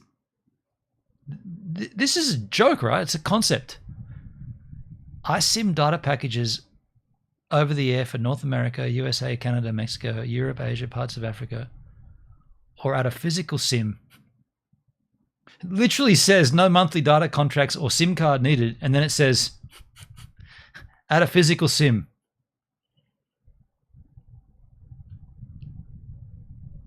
It's real service, but how are they using blockchain? What doesn't make any sense? L.O.V.E baby pods connect to the strongest signal available in 3 ways.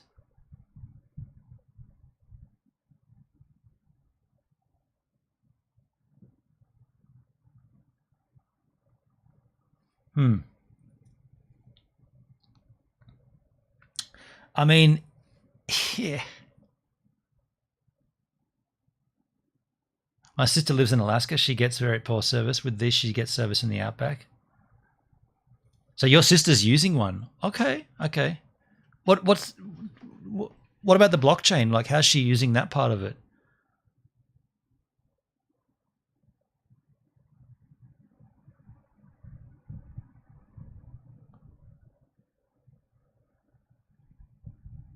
They utilize 4G emergency network. FirstNet. Prioritized for emergency communications. So it uses a 4G service, the emergency service. So if these are using the 4G emergency network, what about when a real emergency comes through? Is it going to be too busy? Please try. Your call could not be connected because too many people on the L.O.V.E pod. The pods can connect to satellite networks when needed. So once that's exhausted, allowing them to maintain. So this to me, it sounds like this is a last-ditched effort before everybody just uses Starlink. That's what I'm seeing here. It looks, I mean, first of all, it looks like a reasonably clunky little device that's trying to look like an old iPod.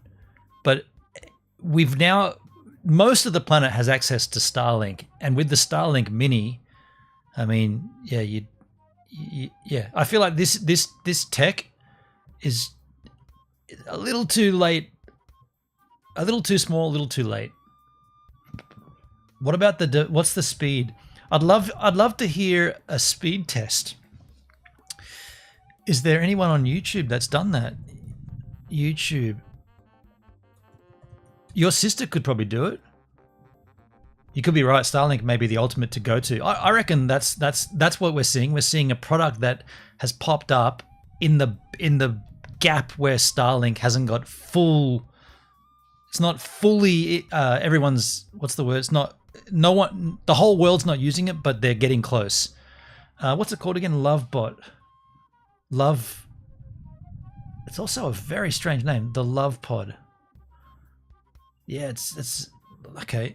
Have I got to search for it like this? Love Pod. Could be a cost issue. Cheaper? Yeah, true. Here's an unboxing. Let's look into it. I love tech. Hello. I just received the brand new L.O.V.E baby pod and want to unbox it with you. This is your hybrid 4G plus global Wi-Fi router. The website is right here on the bottom, loveglobalwifi.com. The box is showcasing the audio is really the shit. global eSIM, the regions and countries. You can connect 9 devices with a 13-hour battery life. And there it is, loveglobalwifi.com. On the back, you're going to find that it's the L.O.V.E Hybrid Extranet. You're going to find the different serial codes and serial numbers, along with, very importantly, your own unique code that you can scan to activate at the L.O.V.E Wi-Fi. So nothing to do with the blockchain here. Let's see what's inside. This is a gorgeous box, by the way. Very thick and heavy, beautiful packaging. And inside, there it is. There is your L.O.V.E baby pod. So logo on the bottom, you can see that it's connected to Wi-Fi. Here's an indication for battery. Wait, it's already switched on? She opened it up and it's on? Heavy. Did you see that? Beautiful packaging. And inside, there it is. There is your L.O.V.E baby pod. So logo on the bottom, you can see that it's how did it already get switched on? Here's an indication for battery. And here is signal strength. They left it on from the shipping yard. On and off button. It's quite small, kind of like an average size cell phone. It's not on. There is a place you can put in a hard SIM if you wish. And Okay. L.O.V.E baby pod on the back, again with your unique QR code, serial number information. It's quite light. It looks really pretty, I think. And then besides the pod, we have the router activation information. So just a fold out pamphlet, easy to follow instructions. They include a SIM tool. And of course, in the bottom of the box, there is your cable. It is a USB to USB-C. Ah! The connection Come on, for man. the cable, Give us Type C or don't. just in the top of the device. Should be Type C to Type C. And this is your new L.O.V.E pod. Okay. Okay. 6 months ago. I'm definitely interested, Comtech. Let me show you a video. Hey, The goal of our organization. shush. I'm certainly interested, man, and I appreciate you giving me this. Is that the only video on YouTube for this device? It's so hard to search because it's such a strange... I'm going to search for the word L.O.V.E pod in one. Is that the only video on YouTube for this product, dude? Wowee. People have them, but no one... There's literally only that video. L.O.V.E pod. I'm searching for L.O.V.E pod review.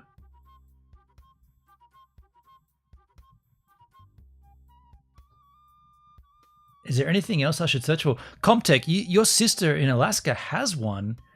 I mean, at some point, could you ask her to do a speed test on it? You know, connect her phone to it and just go to Ookla and do a speed test.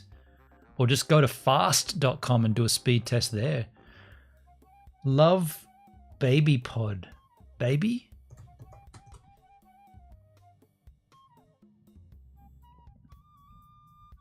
Wow, there's not much There's nothing on it. Give me a minute. Oh, you're going to do it now? Okay, sweet, dude. That'd be rad. You don't have to. And hey, look, one of my videos is there. Wow. I mean, yeah, I find this intriguing, but love my pod.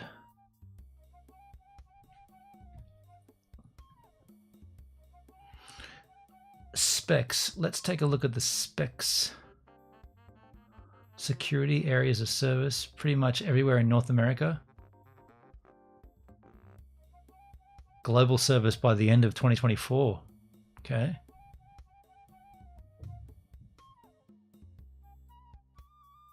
Okay, here's some speeds. Generally 15 megabits to 75. I mean, that's solid. Average speed is 50. I mean, that's streamable, right? That's a streaming speed. You can speed. I mean, if it's 15, if it's 50 down, you're going to get at least 10 up. I want to try one, dude. I want to get one. Data packages pricing. FAQ. 10 gig pack. Ooh, unlimited for 48 bucks. Mexico, Asia travel, Brazil, Ghana.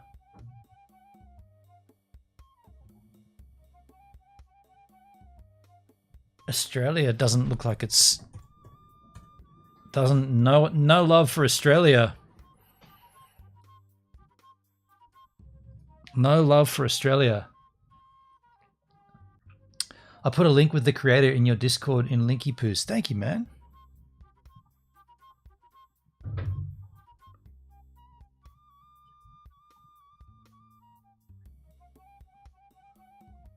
Linky Poos. I got the Love Pod link, Comtech. I didn't get the next one.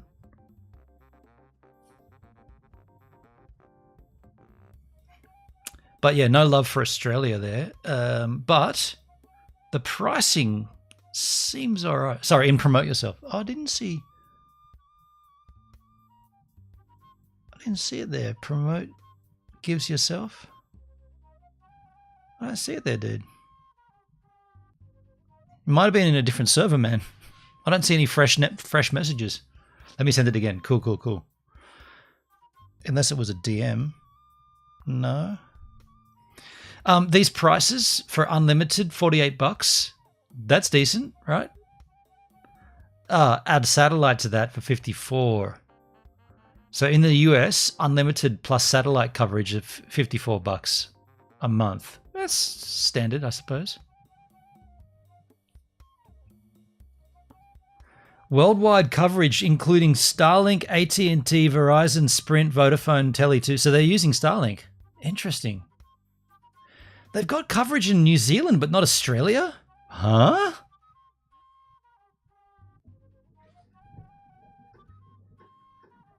It is a Brighteon link. I got the fresh message in Linky Poos. Got you there. Okay, here we go.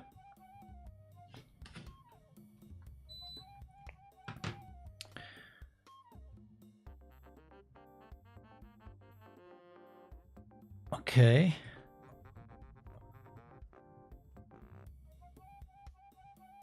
What are we looking at here? Sign up for Substack to have a chance to win a Love Pod.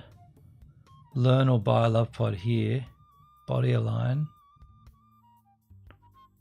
This is a video.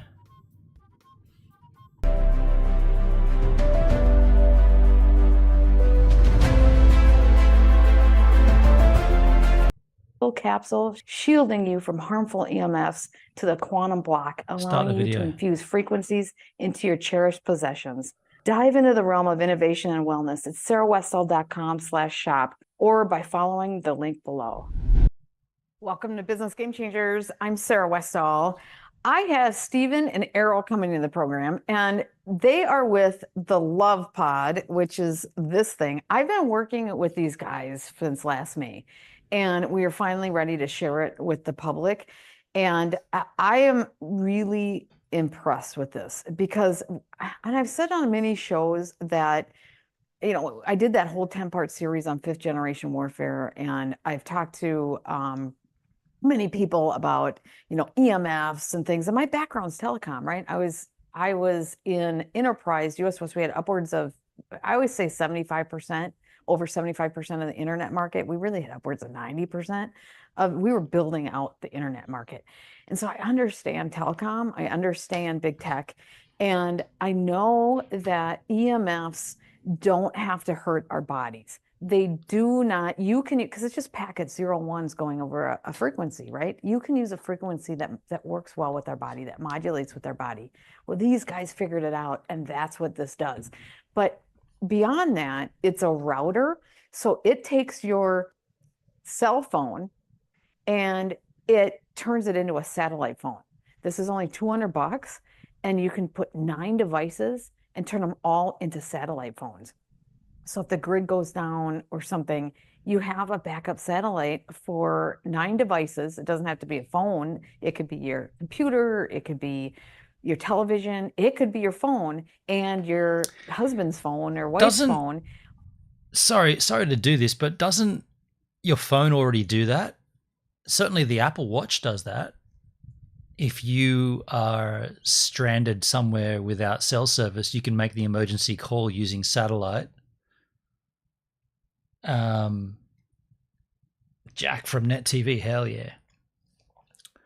Yeah, don't phones and Apple Watches already have this capability? Interesting. All working off one router, you're all satellite for $200. And then you have to buy a data package. You can get one that is just sits there and only use it when you use it, or you get a bigger one and you can use it monthly and replace what you're doing now. Is fantastic. I'm really excited about it because not only that, we talk about data privacy. They don't track anything. It's like having a VPN too. You're not going to be tracked.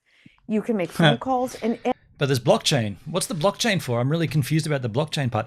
But I wonder, with this tech, if you can connect 9 devices to it, are they all connecting via Wi-Fi? Is there any Ethernet port that you can connect direct to it, or is it just all Wi-Fi connections? And with a satellite phone, you can't do more than just phone calls. Some can do text. This allows you to do video. With Errol and Steven, they're actually on this doing video calls. The new iOS has satellite connection. Android does not at this time. I guess they're coming though, right? It's coming very soon. Missed your stream last night because I was streaming. Oh, no worries, Netskis. Hope you had a good stream, dude. All with me. So it's just Wi-Fi connections. Okay, interesting. To the device, yeah, okay. You can see what the power of this is, but it's a distributed mesh network. So that means the more people that get on this, it becomes its own tower. It becomes stronger using a distributed She's so reading off a prompt beside her. Mesh network. So it's not a centralized thing. It's distributed and it's more powerful. And the more that gets out there. So is the blockchain the distribution method? Is that why they're saying that it's using blockchain? Because people buy it and then they create their own node? You did a 6-hour stream yesterday? Calm down. Have fun, man. How was it? Good? It's going to be for people. And the more powerful and the faster. It's an incredible thing. I have a little video here to show you how much better it is from an EMF. Check this out.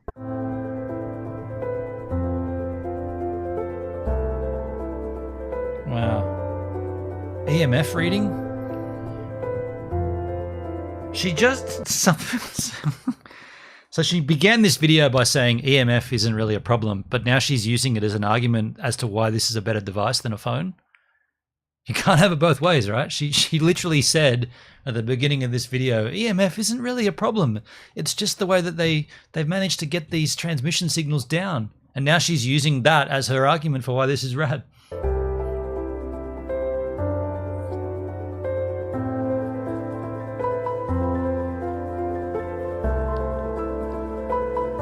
It's pretty funny. You can see the first one is under 100. That's the L.O.V.E pod. And the other one goes over 1,000. Fit 1,400. That's the regular EMF signals that you're getting. And then there's one that's the competitor, and that one's better, than the second one, but it's still 5 times worse than this. Did a and they UFO track type your theme. data. Oh, cool, man. So, and it's a lot more expensive. So Cool. it's just fantastic. And so what I'm going to do for my Substack followers, if you are a follower of Substack, you automatically Who does this woman remind me of? She reminds me of someone famous. Can't think of who it is. It's an actress, obviously. put into a raffle to win one of these things. So sign up for my Substack, and I'm going to raffle off one of these on November 30th between all of my Substack subscribers. So just go to Substack, subscribe. It's not going to, you don't have to be a paying member. You just have to be a subscriber. And if you're a paying member, I really appreciate it because it helps fund my show. What is Substack? What is Substack? I don't know what Substack is. Substack. The actor from Friends. That's who she reminds me of. What's her name? Sarah Jessica Parker. Sarah Jessica Parker, right? Sarah Jessica Parker. And she's also on The Morning Show. Is that her? Who's the chick on The Morning Show? Yeah, this is her, right? Is she on The Morning Show? Who's the chick on The Morning Show? The Morning Show. The Morning Show. Who's on that show?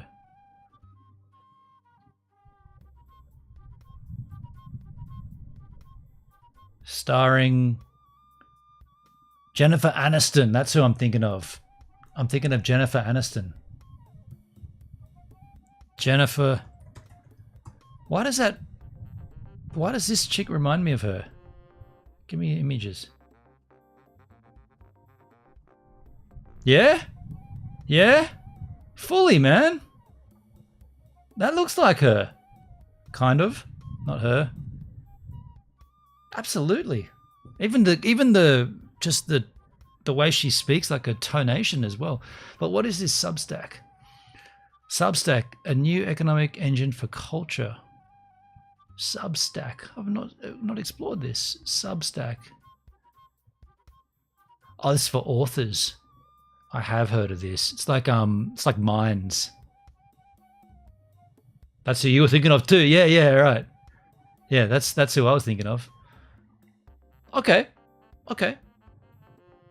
We'll continue watching. But regardless, I'm going to give one of these away on November 30th. So go sign up for my Substack, sarahwestall.substack.com, and you will be automatically put into the raffle to win one of these.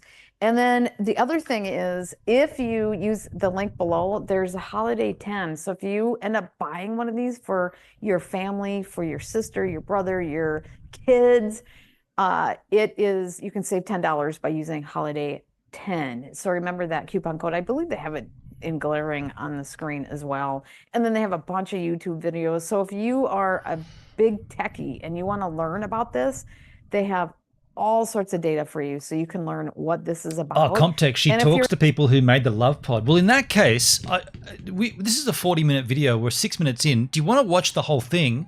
I wouldn't. I'm dead set keen to.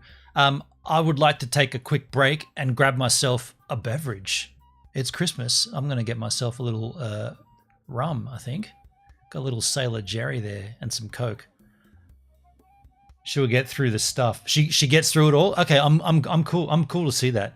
Well, look, I don't want to leave you with nothing, so I'm going to roll my surfing clip one more time, and I'll be right back with a beverage. If I'm not back in time, you're going to see an image of a blowfly doing aerobics on a piece of styrofoam.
This one's not though.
Yeah, Netskis, the water is beautiful right now. I mean, it is summer, but it's unseasonably warm in the water. Probably could just be in board shorts. Probably don't even need a wetty. I mean, I'm in the spring suit, and it's only 2 mil spring suit.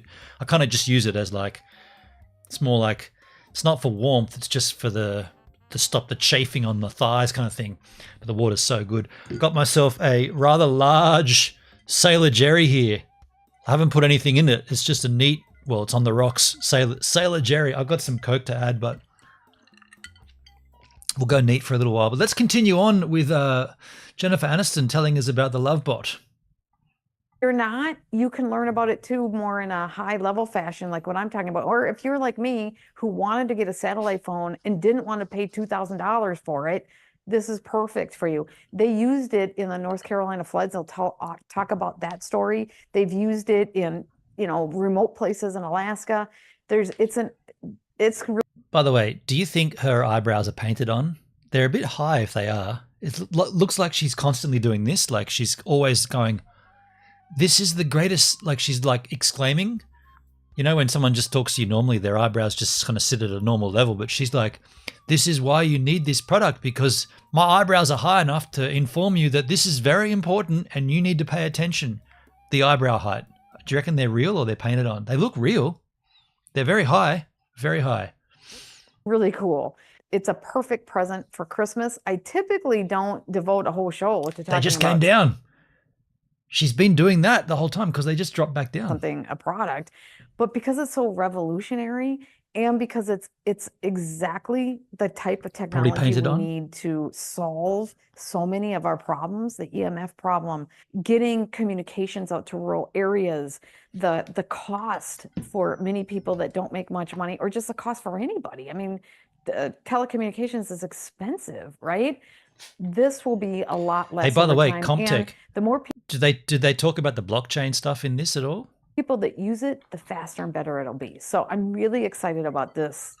It's so important for us to move in these directions and finally have some solutions. I've been talking for a long time about how engineers need to step up and come up with solutions, because there's so many problems, and I know there are solutions, especially using proper frequencies that don't hurt us. That's not that it's complicated, but not really. It's you just pick, it's zeros and ones packets going over the network. Use a frequency that doesn't hurt us, for God's sake.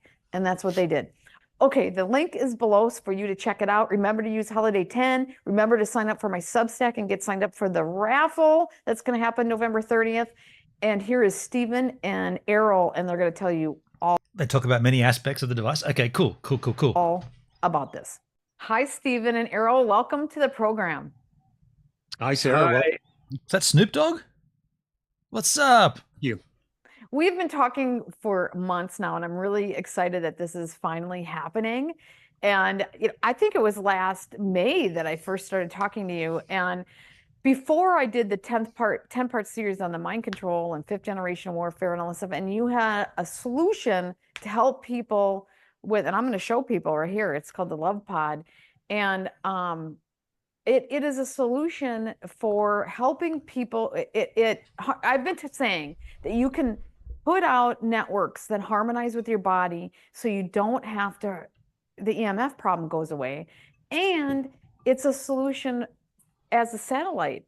It's a router, so it becomes a satellite phone using your own phone.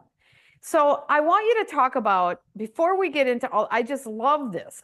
Before we get into talking about it, I want to talk about why you two. She looks nervous. She looks like she's not really prepared. She's a bit nervous. Maybe you can, Stephen or Errol, I don't care who starts.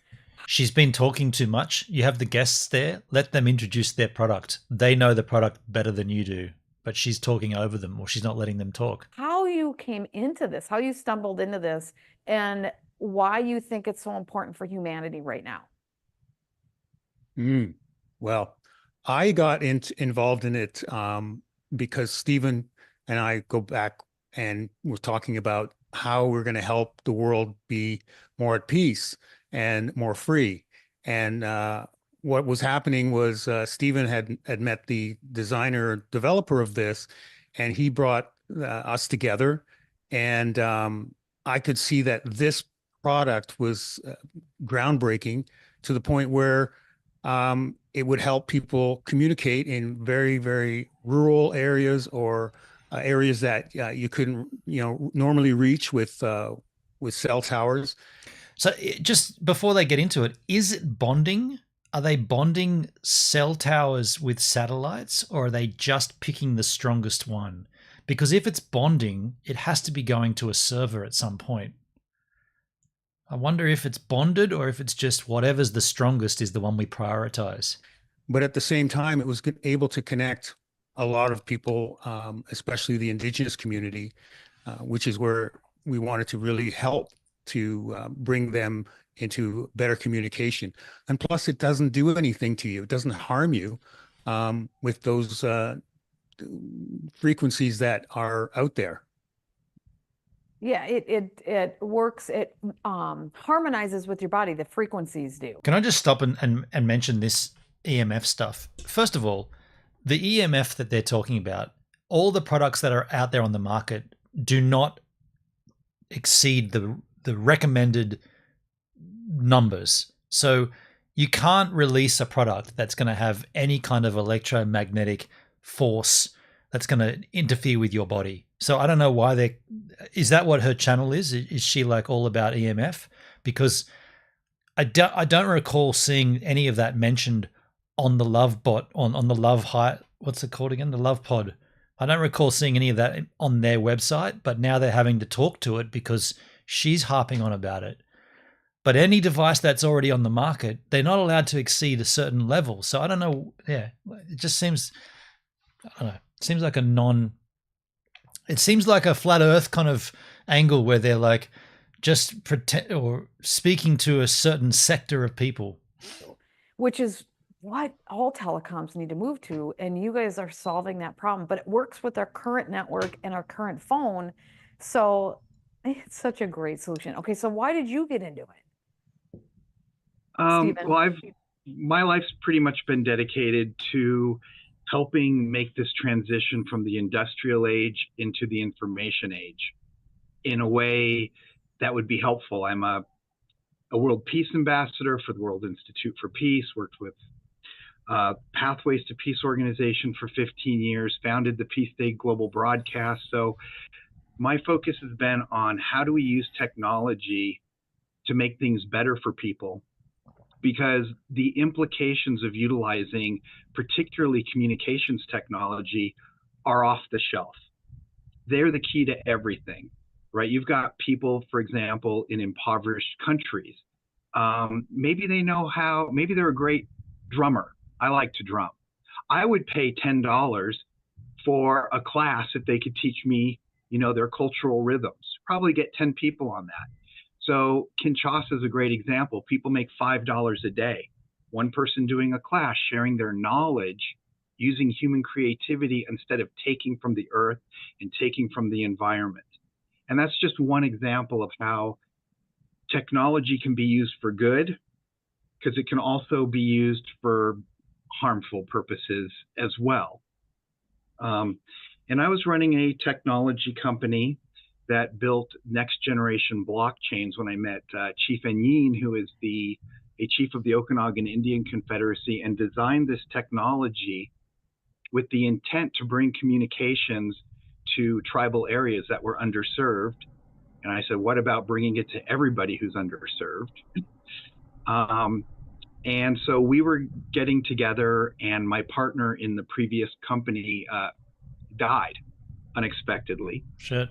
And a week before I met with Chief, and he showed up here and he said, well, what do we want to do now? Would you like to work with us? This is our objective. And I said, I'm all on board for that. That's a good project. Well, and just so people get an idea, this is why I'm so excited about it, because I've been talking to phone companies for a while too, and it's so expensive to buy a satellite phone. People right now can get this for $200 and turn, is it 9 or 7 of your phones into a satellite phone, essentially? Well, 9 devices. So your TV, your computer, your phone. I've got one guy who has a cabin up in Canada, He's got 8 cameras attached to it. He lives in New York, and he's able to see out of all 8 cameras and keep track of what's going on in his cabin in the woods by utilizing this device as the router. So it'll connect. So what he's just illustrated there, that's just a bandwidth. That's just a bandwidth issue or a bandwidth concern. And if you have a hardware device that's capable of that, it's not unusual to be able to use 9 devices on a. I mean, you can do it with Starlink, is what I'm saying. So that's not a very compelling selling point. Connect 9 devices, anything that connects to Wi-Fi, your car. So I can take my iPhone, connect it to this router, and now it's a satellite, essentially a satellite phone, without having, just by buying this router. And I can do that right here with this dude. Can literally do that right here with this. It's called Starlink Mini. You can take it with you. It's powered by 12 volt DC. I'm not trying to be facetious, but I just feel like this tech is just in this weird little gap before this stuff is everything. Attach my computer, my phone. I can attach my television. I can attach my husband's phone, my kid's phone, and we're all, if the network goes down or something happens, because you got to talk about how that works, how it works different networks.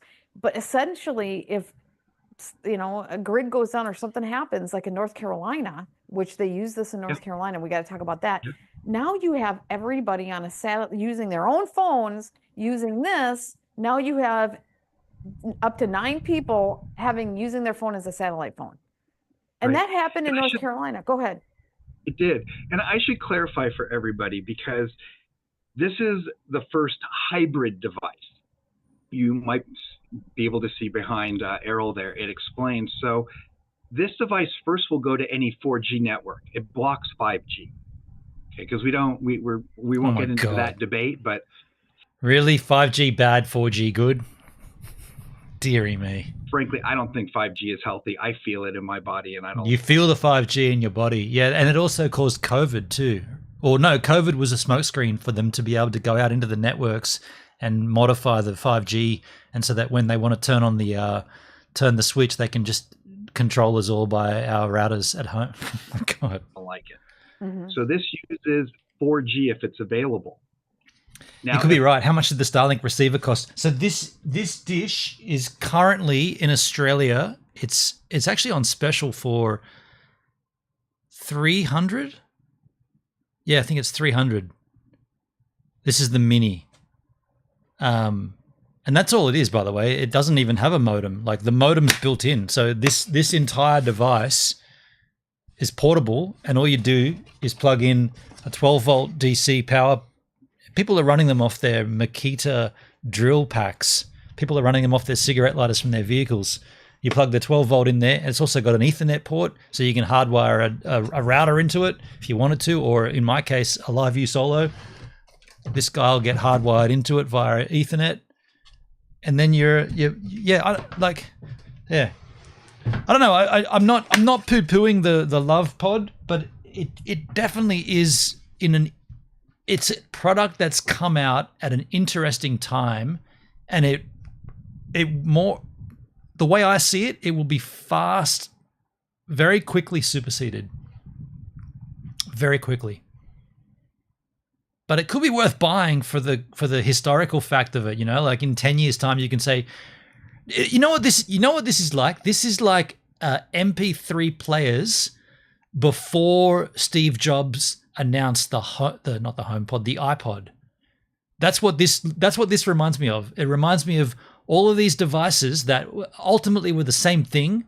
They're a little spinning hard drive, and they store a certain amount of data, in this case 160 kilobits MP3s. And then Steve Jobs just came out and went, dude, we've got 1,000 songs in your pocket. We got a small 2.5 gigabit hard drive, and it fits in your pocket, and it's got a spinning dial, and everybody else just went, fuck, all of our products now. But if you have some of those MP3 players, they're kind of like cool to see, right? Or a P3 Mini. Yeah. I know Netsky's, that's coming. That's a different story, but yeah. Very likely. Don't you feel it though? It seems to me this is what this is. It's like that weird. It's that weird intersection of technology where you have people that are, and I'm not shading them. They're trying to do the right thing. They're trying to do something cool, but someone else has already done it better, bigger, and en masse. Yeah.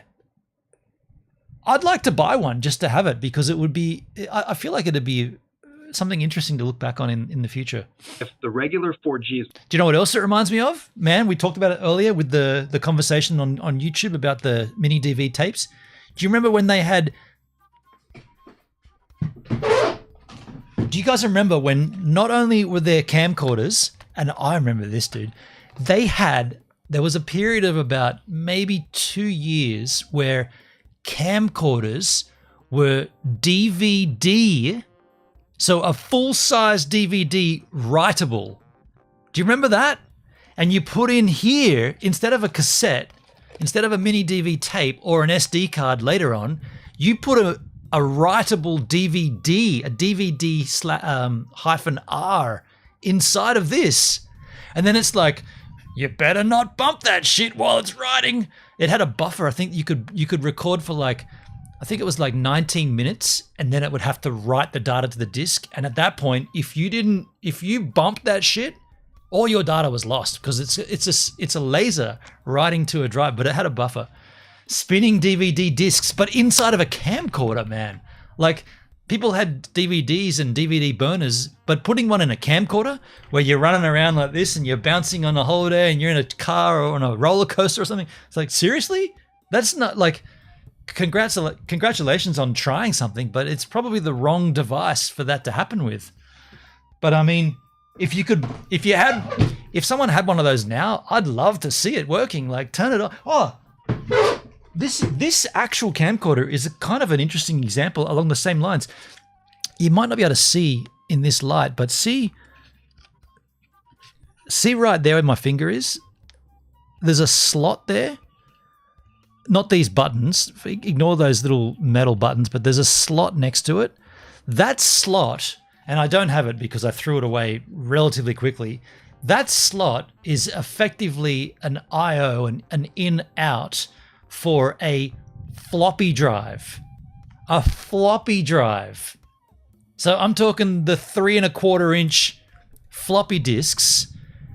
That was like, it's kind of hard to explain. It was like I don't know why they didn't just make a better connecting point, but it had like a long panel like that, and all of that slid into this slot. And then you had a floppy drive that you could effectively you could take screenshots from your recorded tape and save them as JPEGs at like about 30 megabytes. Like they were tiny little files, but you could save images into a floppy drive. That was funny, man. Like, I knew even at the time of that. That's why I don't have it, because I threw it away. I was like, "This is stupid, man. I'm never going to use this." Like, what? And the images were like so lame. It's like, what are you talking about? Even back then, it was just so comical. Anyway, I digress. It's not available. Then it goes to the first responders network called FirstNet. That's from AT&T. I think we should go back because that's kind of important. What he was saying. 4G if it's available. So this is the prioritizing. So it's not bonding anything. It's prioritizing. I feel it in my body and I don't like it. Mm-hmm. So this uses 4G if it's available. Now, if the regular 4G is not available, then it goes to the first responders network called FirstNet. That's from AT&T, T-Mobile. These are very, very robust 4G. So what they've done there, if they're gonna like poo-poo 5G, what happens when they turn off the 4G networks? They're turning off 3G. 2G's gone, right? 2G's out. Soon 3G's out. I mean, it could be a while before they turn off 4G, but at that point, these products are irrelevant. Now, if you still can't get a signal, then it will go to satellite. And all the time satellite is coming down and assisting this network. And that's really important because if so it uses Starlink satellites. So they bought some CVC from Elon they should use it as the priority. The equation should be, and he's done this all wrong. He should say, we prioritize satellite as a priority at number one. And if the satellites are congested, we fall back onto 4G. If the 4G service is terrible where you're located, we roll onto the emergency service. But instead they've gone, it's 4G. We got 4G here. What is it? 2025? It's 2024. I mean, sorry, 2024. Is it 2015? We got 4G. 4G's been around forever, dude. You should be prioritizing the current tech. That is the satellite. The 4G should be the fallback, and then the emergency service should be the absolute fallback. This is all backwards, dude. This was satellite only. The data would be far more expensive, like your other satellite providers. But frankly, I live in the Denver, Colorado area. That's true. The data is more expensive on Starlink, for sure. Errol's in the Ontario, Canada area. We have 4G networks, so we don't have to use expensive satellite. I'm just going to take, I'm taking a whiz, but I'm still listening, and I'll probably yell out from the bathroom. I go up into the mountains, the Rocky Mountains here, then it goes to satellite, right? So by utilizing a hybrid network, the pricing can be far lower. And these things do one other thing that's ridiculous. They mesh. So the more of these that are out there, this is like a mini satellite tower, but on the Earth. So the more that get out there, the stronger everyone's signal becomes, instead of the slower everyone's signal becomes, like on a normal cellular or Wi-Fi network. How does that work, though? It's a distributed mesh network itself. Yes. But until there's enough of them, it uses the network that's already in our infrastructure, which, like mine, because nobody's around and I got crappy reception for 4G, this uses Starlink for me. And it just goes right to the satellite. But for most people who are not she in shouldn't a have said situation that. like me, She shouldn't have said that, because she just poo-pooed what he said. He said, he's going, what the fuck are you talking about? He just said that if there's more people using these devices, it creates its own network, a mesh network. And I yelled out I don't know if you heard me, but I yelled out, how does it do that? Do you select, I want to connect to the mesh network, or I want to just go with the default settings? And she jumps in and goes, mine goes straight to Starlink, because Starlink is the better option. That's funny. it uses the 4G network that you have. And then once you have how many devices in the same area, it becomes much faster than even 5G, right? If you have a bunch of these in the same area. Yes, it's nice if they're in the same area, but even if they're not, they still do add to the overall global network capacity, because we do have a satellite in space. That's how, if you buy a data package, for example, to use this, we'll have to get into that later.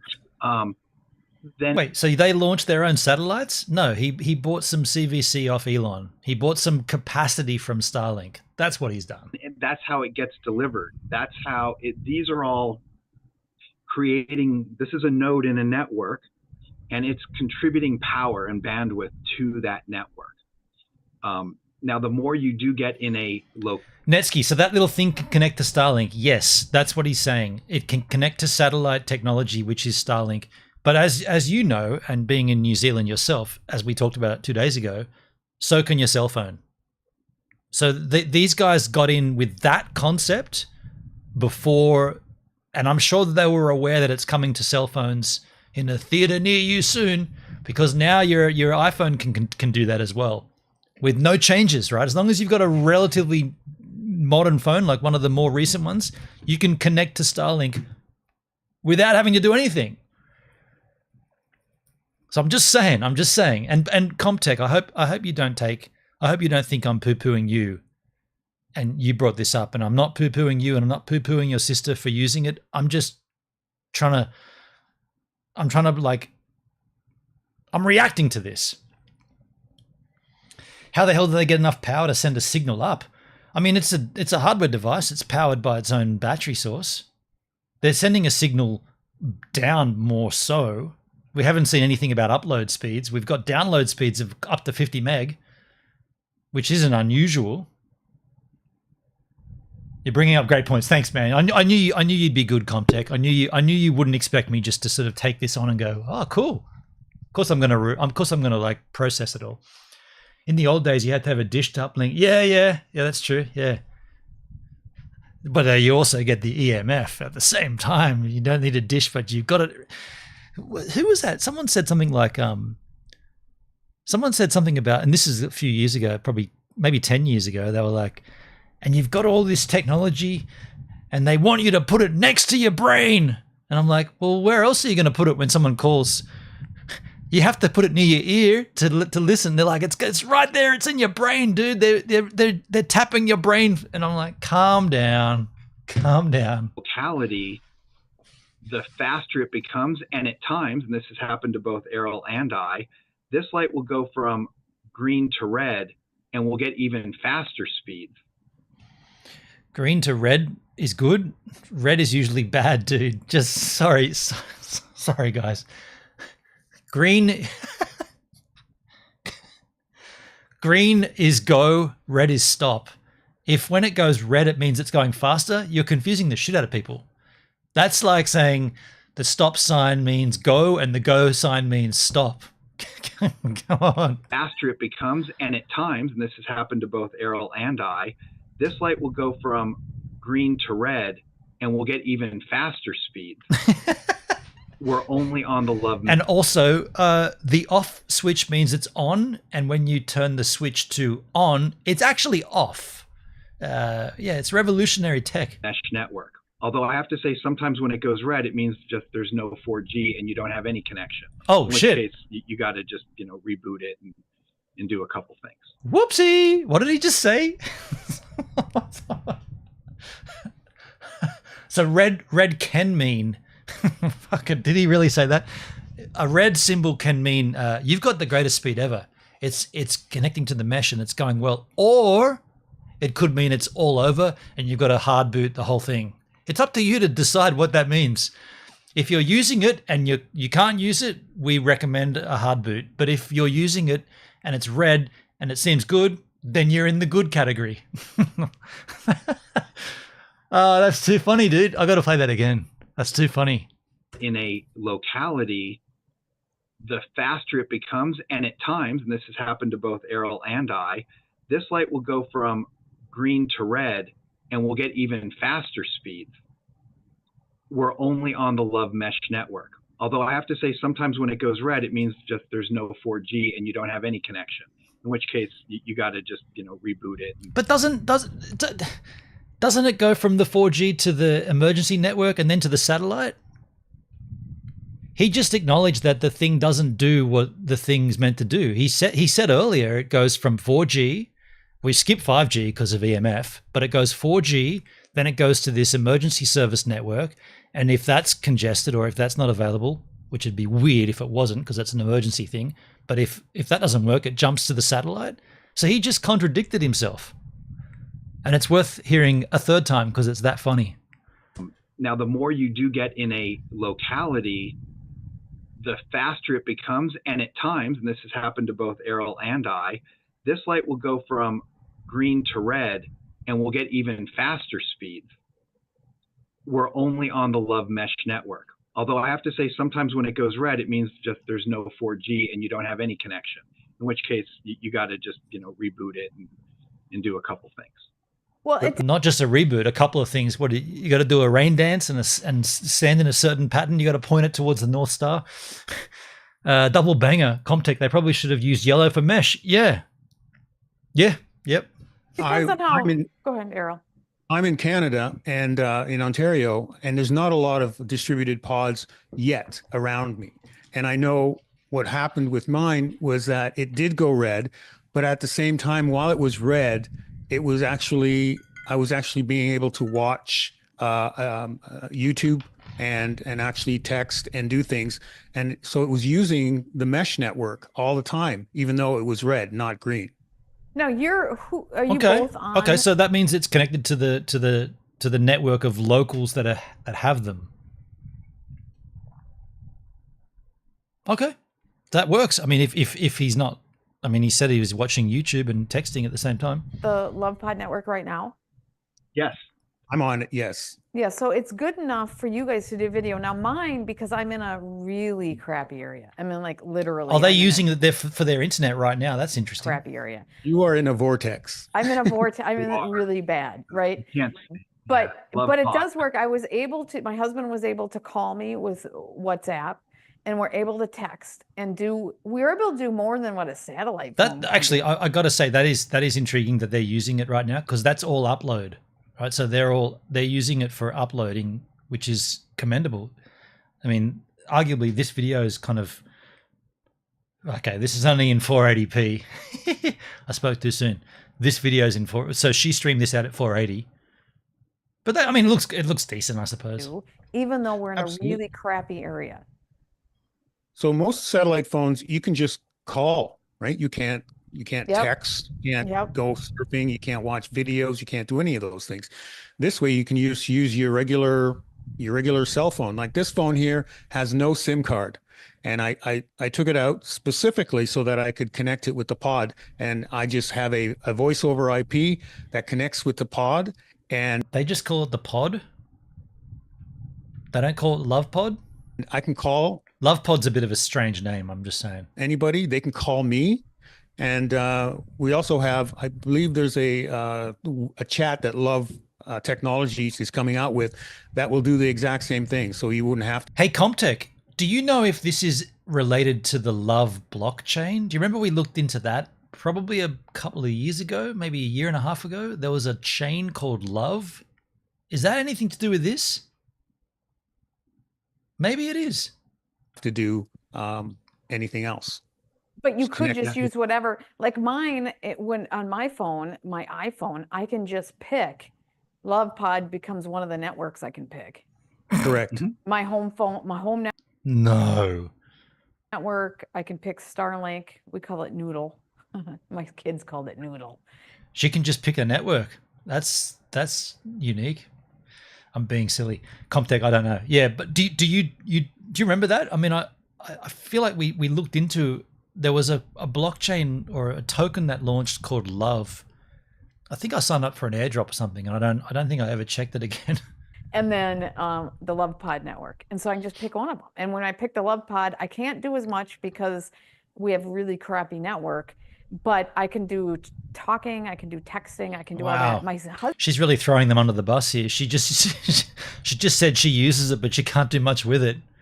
Come on, Jennifer. So I can just pick one of them. And when I pick the L.O.V.E Pod, I can't do as much because we have really crappy network. She's not. These guys are going, who used this? Why did we give it to this chick? She's just poo-pooing it. When I use your thing, I can't do much with it. And when I pick the L.O.V.E Pod, I can't do as much because we have really crappy network, but I can do talking, I can do texting, I can do all that. My husband last night, I got to tell you, he was able to watch a video with it. So she's talking about choosing Wi-Fi. No, she's talking about using the network that the L.O.V.E Pod puts out. So she said she could either choose her Noodle, which is her Starlink. She said she has Starlink, or she can choose the HomePod or the L.O.V.E Pod one. And she, at the same time she said that, she said, but when I choose that, I can't do much with it. These guys are like, they're going to have a meeting afterwards going, okay, so that woman, let's not deal with her anymore. Let's deal with someone who doesn't, let's deal with someone else who's having a better experience with our product. And it's going to get stronger. It's going to get stronger as you use it. And when more people come into your area, it's going to get way stronger.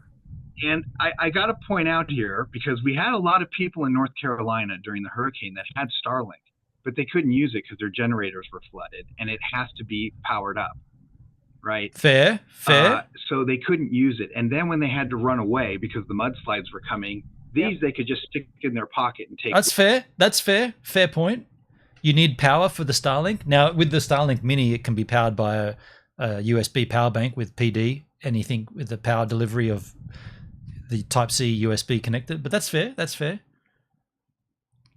We need to screen our interviewers better, right on. Yeah. But no, this point he's making is a salient point. This is portable. It's in your pocket. It's powered for 15 hours, whatever. That's fair.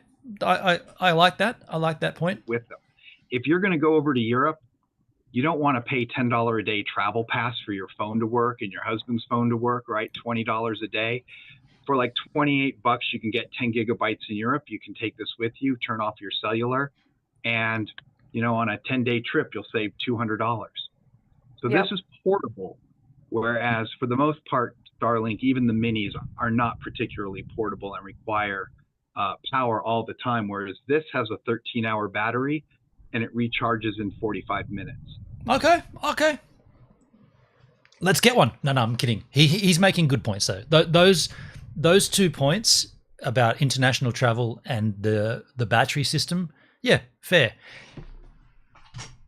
Could they implement a battery in here? Maybe at some point there will be a battery in here. I mean, the modem's in here. Is there space to put like power cells in there as well? I don't know. By the way, I've not even installed this, but it's got some dents on the front there. Interesting. Yeah, no, he's made a couple of good points there. That's 2 against 20. It's got a long way to go. So it keeps you safe. And you're not getting the EMF either. No. I mean, this is an incredible future solution for mankind kind of thing. So like all the other protocols that they brought out, all the 3G and the 4G and the 2G, they're okay. But the most recent one, no. We can't use the 5G. That's bad. It's really bad for you. Everything else that they brought out, no, that's completely fine. But the 5G, the most current one, no, dude, it's going to rot your brain. Come on. And I see this as one of, I've been saying it for so long, we don't need, Wi-Fi does not need to hurt us. It can work with our bodies. And show me the statistics. I want to see the people that Wi-Fi's hurt. Now are we talking Wi-Fi or are we talking 5G? Is she mixing up 5 gigahertz Wi-Fi versus 2.4 gigahertz, or is she talking about 5G cellular? Is she mixing up the two things here? Maybe. you guys are coming out with this solution that does that. And it becomes a distributed mesh network. I know it kind of goes over a lot of people's head when you start talking about a distributed mesh network. But the bottom line is you just think about it. It gets faster the more of these are out there, and that it doesn't hurt your body. There are 7G devices. So what, we skipped 6G? Are you serious, Comtech? We've gone on to 7. I guess 6 is evil, right? 6 is a no-go. We got 7G. Shit. I guess, are they off limits as well? I mean, if 5G was like EMF and it's all bad, 7G's got to be. Oh, 7G. No. Why are you talking Wi-Fi 6? Oh, are you talking 7 gigahertz Wi-Fi? Right. Sorry, my bad. Now I'm pulling a Sarah Jessica Aniston. And it's cheaper than satellite. So all these things, I'm just really excited about it. Now, where do you see kind of the future going with this, and why are you so excited about it? Anybody want me to take add? Sarah? Well, no, I think, like I said, I think the thing is, we'd be the last one standing if anything really hits the fan, and people need something for emergency preparedness. If they've got these, then they can communicate with their loved ones. I will say this to counteract that power situation, like the Starlink needing power, the Starlink Mini needing power. Most people have a vehicle, right? More than, maybe not everybody, but most people have either a vehicle or access to a vehicle. So this thing can be powered from a cigarette lighter. Now, if you don't have access to a vehicle, it can also be powered from a USB power bank. A lot of people have those. So kind of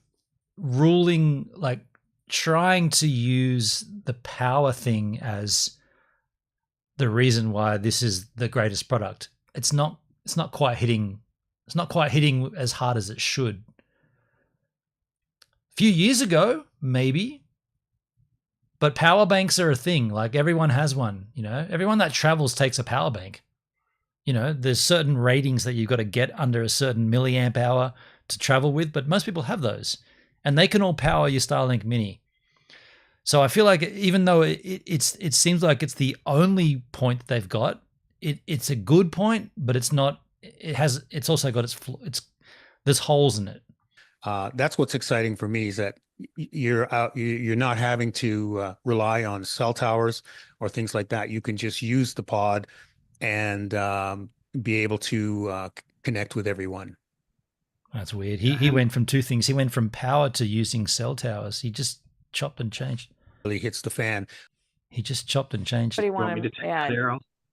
Well, no, I think, like I said, I think the thing is, we'd be the last one standing if anything really hits the fan, and people need something for emergency preparedness. If they've got these, then they can communicate with their loved ones. That's what's exciting for me, is that you're not having to rely on cell towers or things like that. You can just use the pod and be able to connect with everyone. It's interesting in America, and I don't know. I can have this. I can see this, and I can have this perspective because I'm not American and I'm not in America, but I've been there a few times. But America really plays upon this angle, and I'm not just talking about this product. I'm talking in general. Like a lot of products that come to market, they prey on this angle of, you need this because what if this next thing happens? What if you all of a sudden need to communicate in this instance and you haven't got a 4G tower? Then you need this. And it's like there's even like laws in Australia that you cannot advertise a product based upon a potential failure of, like in healthcare, right? Like most of the healthcare advertising in America anyway is like, well, you're getting older and you're gonna lose your hearing, so you need this. And it's this idea of the angle is towards something that may or may not be coming down the line. And it's this fear, I guess it's fear mongering, right? They're preying on the fear of something happening to you, because statistically it's going to happen to everybody. And so if the selling point for this product is that, what if you get trapped somewhere and you have no power and you have no cell phone? You're going to need this. And so therefore we're the savior, because you may at some point need it. It's prepper mentality. Yeah, Netsky's Net TV. He's in New Zealand, so we're kind of the same. Like New Zealand and Australia have very similar laws. Where there's rules against that kind of advertising in Australia, because it's kind of like, it's the sucker mentality, right? Like it's even weirder when you think about it, because like America is like, we are the strong, we are the brave, we are the free. You're not really though, because everything that's marketed towards you is like, you're in the shit, you're fucked up. What if this happens to you? What about your family? What happens? And it's all this drama of the worst case scenario, and therefore you need this pill, or you need this healthcare plan, or you need this. And like Australia and New Zealand, it's like, well, we've got free healthcare anyway. So if you feel shit, go to a doctor. It's free. You might need you got a pain in your leg, go and get the pills. They're free. Like in America, it's like, if you feel like, do you wake up tired? Are you underslept? Do you need more oxygen? Then come to this healthcare plan, and your premiums are only $400 a month, and we will fix you. It's like, you're not sick. It's just called life, dude. Like, and by the way, if you are sick, go to a doctor and they'll check you out for free in Australia. So I've seen it because I've been to the States and I've seen it, and I know it. And I don't know, like Americans, you guys, you're pretty smart, right? Like you're not dum-dums. So does this shit work on you? Or do you just go, get out of here, you idiots. I'm not paying for that shit. On the chance, what if I kick my foot on the floor? I might need to, like these stupid concepts. And like, you look, okay, if you think I'm off target here, go and watch any like mainstream, I don't even know what the television networks and shit are, but go and watch anything that's got advertising, and every ad in the run of ads, every 7 minutes, whatever it is, they'll all be ads about why you need something. They're not ads about like, here's something cool in the marketplace, that this new tech. It's always, you need this because this is what's wrong with you. It's always preying on what's wrong with you. It's fucked, hey, it's fucked. Comtech, I agree. I see that a lot, and you disregard. So good. So I'm glad to hear that, Comtech, because I'm not labeling all Americans dum-dums, and I know you're not, because you're a smart man. I'm not saying that, but it's good to see that you disregard, and I'm hoping a lot of people do that. The what if marketing plan is big business, and obviously that's where it comes from.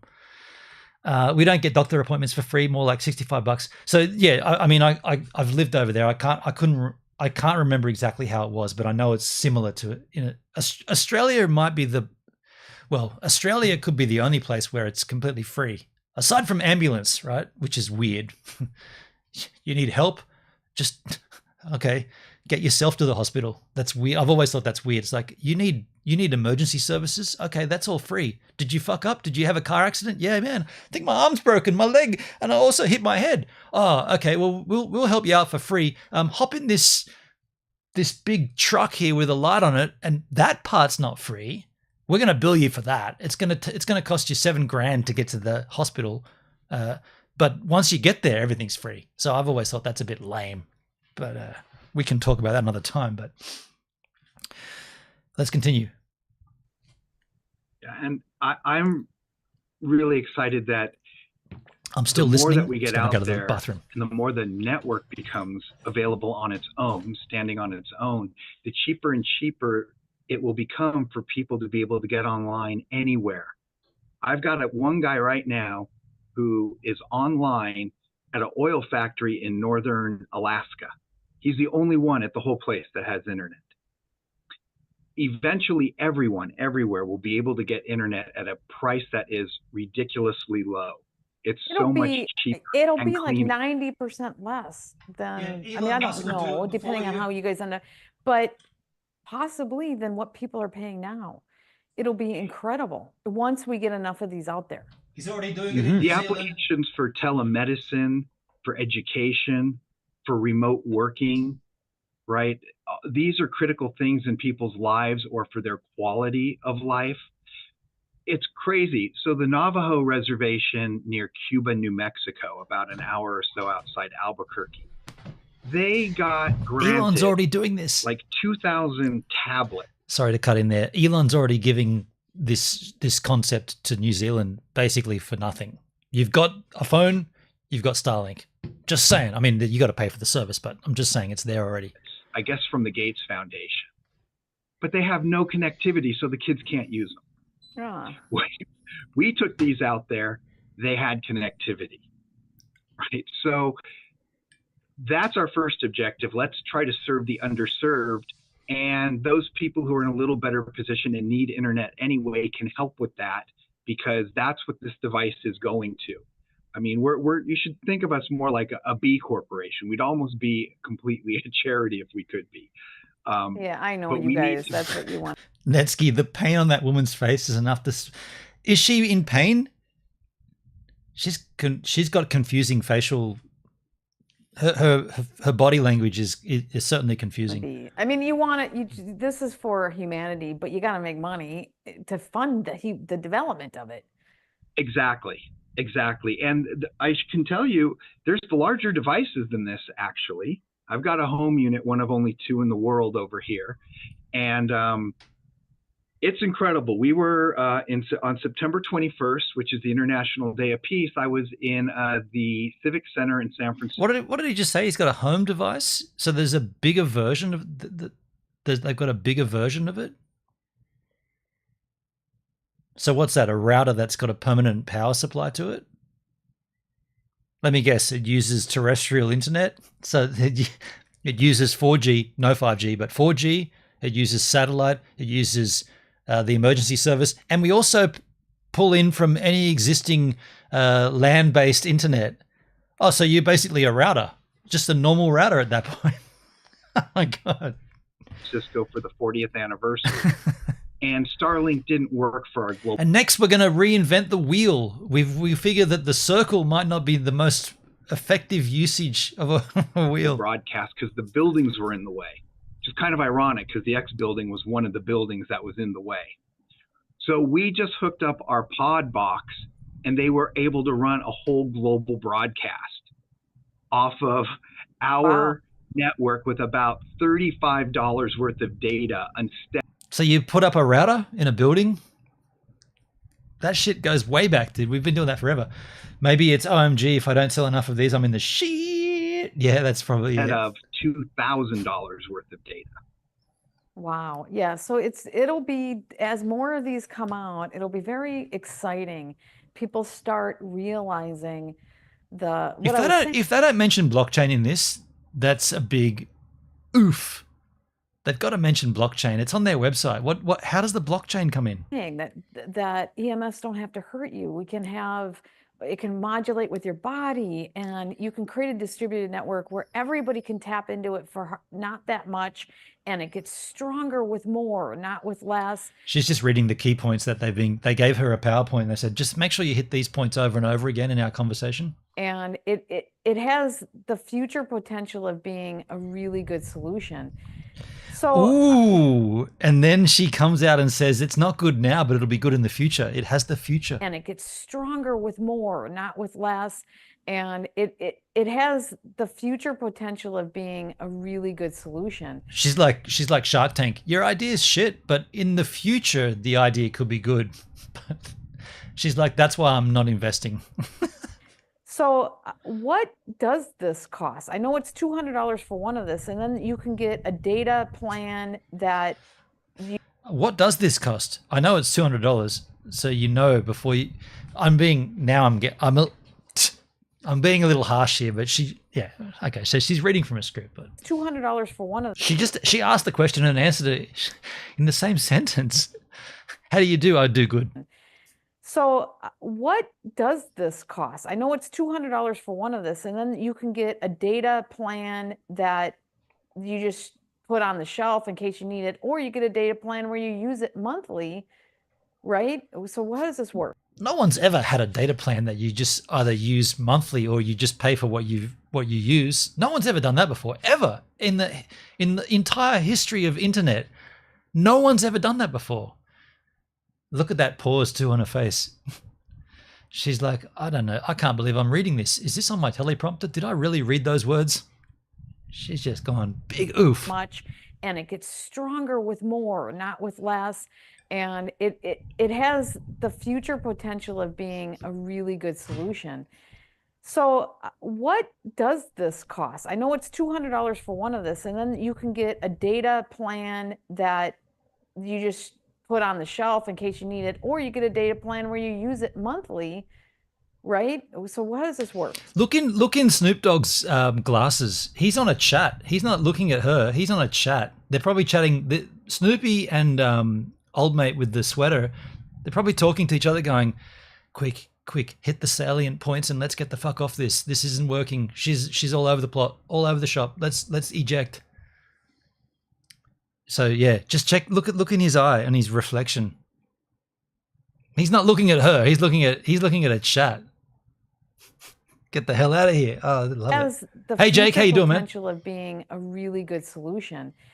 So what does this cost? I know it's $200 for one. Sorry, man. Did you see? Look at Sweater Guy when she hits her point. Look how long he closes his eyes for, and I mean He goes into this like, God damn, hurry up, woman. Watch his eyes. Not that much, and it gets stronger. Watch his eyes. Watch his eyes. Less, and it has the future potential of being a really good solution. Coming up now. So what does this cost? That's a big eye closed pause. He's like, how much longer is this pain gonna go on for? Because we gotta eject from this. Look at him. A really good solution. So what does this cost? I know it's $200 for one of this, and then you can get a data plan that. And look at Snoop Dogg. Both of his glasses. He's looking at a chat. He's like, come on, man. We got to get out of here as soon as possible. You just put on the shelf in case you need it, or you get a data plan where you use it monthly, right? So how does this work? Yeah, there's a number of data plans that is available. Just for like emergencies, you want to just put a little bit of data on it and just put it in a drawer or put it in your emergency pack in case something happens. Or if you actually want to use it, we have a retired soldier who has a bunker up north. And he said, I'm going to take it up there and check it out. And he did. He took it up and he was actually in his bunker. He's a crazy guy, but he was in his bunker. He's playing Pokemon and these other games. And he's like having a great time saying, this is the best thing ever. I'm sold. An old guy used it to play Pokemon. I'm sold. Do what I need to do right here. And it was up north. Well, and ideally we get people using it because yeah, Comtech, they're probably texting, you take this. No, you go. No, you get it. He's probably like, no, I took the last one, man. Yeah, but that was an easy one. I got the hard ones. Now it's your turn. The distributed mesh network. But for people, for people who want to put it in their drawer, that's what makes it a great Christmas present, because now you got a satellite phone. Right now, your phone is a satellite phone, and you didn't spend that much money. If the distributed mesh network thing is like a selling point, don't they need it to be turned on though? Like, she shouldn't really be hammering this point about like buying it and putting it in your drawer, because then no one gets the benefit of it. If it works by more people in the areas having them, giving the strength of the network, if you buy it and stash it in your drawer for emergencies, you're not benefiting the network at all. Maybe that's not she didn't get that PowerPoint. That slide was missing. That's what I love about this, because I've looked into satellite phones. They're thousands of dollars, and then with the data plan, I mean, this is affordable for people, whereas that is a little bit out of the boundaries for most people. And but yet it's not just a satellite phone. It's actually mesh works when it's turned on. People working together. We're all working together to create a solution for our EMF problem and for our data problem. It's not she's just honing in on this EMF stuff. Like these guys are like, why does she keep talking about the EMF? We're trying to provide like satellite internet here before Elon covers the whole planet. We're trying to get in underneath him, and she goes back to this EMF stuff. That's not the problem they're trying to provide here. Actually, people working together. We're all working together to create a solution. She says we're all working together, and mine's in my drawer turned off just for emergency usage. People working together. We're all working together to create a solution for our EMF problem and for our data problem, so that everybody has access to data. Okay, so if 5G is so bad and it's so evil and it's so bad, then they've already addressed that problem. If that is a problem, they've already said, well, we don't use 5G. We just hit the 4G network, then we go to the emergency services, and if that fails, we go to the Starlink. So if they're trying to like get past this issue, they already have, just by not using 5G. So why does she keep hitting this stupid point about EMF? The guy could be like, hey, we already told you about that. We're not using 5G. We're not using it. So EMF doesn't make any difference. But she keeps coming back to it. Unless you can select, do I want my Love pod to actually hit the 5G networks? Yes or no. If you can choose, and then there might be like a caveat. It's like, oh, by the way, you might get some EMF radiation. Whoa, watch out, watch out, watch out. She's come back and, the EMF. EMF problem. And for our... It's not an EMF problem. Phone, it's actually... The script says repeat these points. She needs to turn the page. Yeah, she's stuck on the same point. But yet it's not just a satellite phone. It's actually people working together.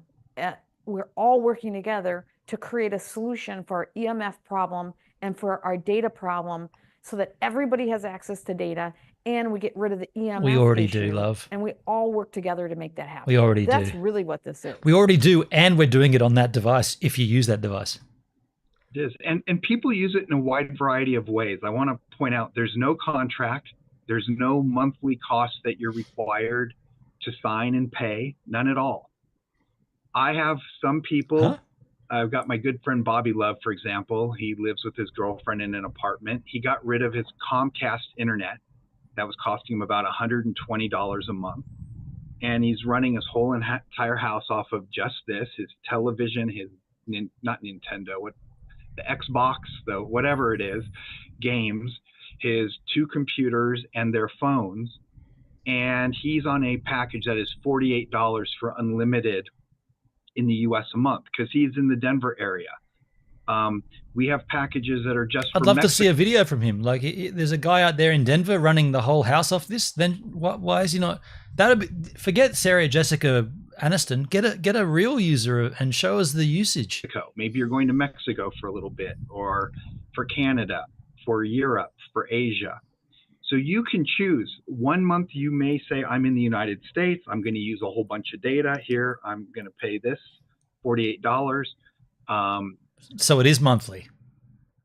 He said there's no monthly fee, and now he's saying you can choose monthly. So there is a monthly fee. And then next month I'm going to be in Canada, so I'm not going to pay for a $48 US package. I'm just going to get this in Canada. So it's monthly, but it depends what you choose. You can swap out per month. I'm going to Europe, like the example I gave you. Or nothing. There's a few or nothing. people I'll choose to pay nothing. Then you get nothing. Who simply have the device, and in the app that goes with it, because you run it by your phone, runs off this lovely, beautiful app on your phone. You can just put like $28 in there, and if an emergency happens, your car breaks down, whatever. What's $28? Is that just an arbitrary number? What did he just say? You can just put in $28? Really beautiful app on your phone. You can just put like $28 in there, and if an emergency happens, your car breaks down. Here's the sale, right? The American sale. If this happens, if your car breaks down, or your mum falls out of a chair, or the train doesn't get to your place and the stop doesn't work, or there's a bombing, or it's always this threat of, if this happens, then this is going to save you. And what, you just pay this arbitrary amount, $28? It's weird, man. $28 in there. I mean, Americans, you guys aren't dumbs. Like, this doesn't. I hope. Beautiful app on your phone. You can just put like $28 in there, and if an emergency happens, your car breaks down. So what is the 28? Is it $28 just like an activation fee or something that then? Once you've paid that, you don't have a service, but it prioritizes the emergency network, which is free or something? Whatever. You go into the app, choose the 10 gigabyte small package in the US and Canada and Mexico and Europe. Okay, 10 gigs. And it will download. And now that package is good for 30 days. But in your emergency, you now have activated it. So if for 6 months you have no emergency, you're paying $0. You're just not using it. Okay, so what he's saying there, if I understood correctly, it gives you $28 gives you 10 gig of data to be used at your discretion, most likely in times of need, in an emergency. So you wouldn't pay $28 and just use the 10 gig and say I'm using it. You'd use it sparingly in an emergency. 10 gigs a fair amount just to make a call. Okay. But it's there, and it's worth it in a particularly a critical situation. When we need satellite phones. I mean, so just to cut in on Sarah Jessica Aniston, but when you need to make an emergency call because you're stranded in the wilderness somewhere, your phone can do that. We've already discussed that. Your phone can make that call for free. Just saying. And the grid goes down and you need to be able to access satellite, this will do it. And so you want to make sure that you're set up with it. Oh, but love, all phones do that. Phones do that right now. Phones do that. What she just said, your phone does what she just said.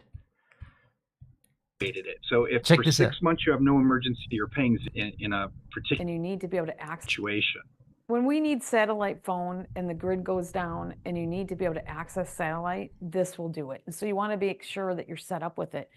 When we need when the grid goes down and we need to access satellites, you need to use this device. Or you could just use your phone that does it as well. It's up to you. If you want to pay for the hardware of the L.O.V.E pod, you can do that. Or you could just use your phone that you've got. Just saying. Just saying. And you need to be able to access satellite, this will do it. And so you want to make sure that you're set up with this video, I gotta tell you, this video, I hope this stays online. This video will not go well. This will not last. This will not,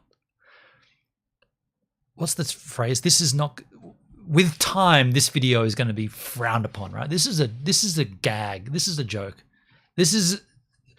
I'm mocking this right now, and it's current day. I'm mocking it in 2024.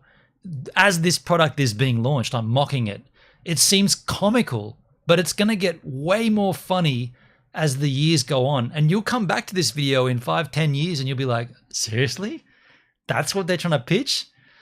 Let's make a device that already exists, and let's try to prey on everyone's desperate desire and desperate needs for security and health and safety, and let's protect everyone from EMF radiation by bringing this product to market. And it's like, dude, it's not filling of, there's nothing, this is a sham. This is a sham. And I'm still waiting to hear how the blockchain comes in, because that's going to be an absolute giggle. Bring us the blockchain. Come on. Is there a token? There's got to be a token. I'm taking a piss. My situation, you have the Pro satellite package, which costs like $6 more a month. I have to do that because I have crappy internet, period. I have to do that. And so there's about 5% of people who are like me who have to get the advanced, the more focused satellite. So if you have a crappy situation, just know that you probably have to get the Pro package, it's called, right? So, okay. Yeah. Okay. I should probably just open this for you. So I don't know how well this is, because I've got this background.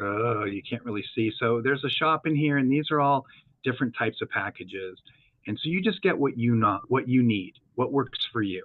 You're not required to do anything, or you can do as much as you like. And we just added, for about the 5% of the country where people just had some kind of an issue,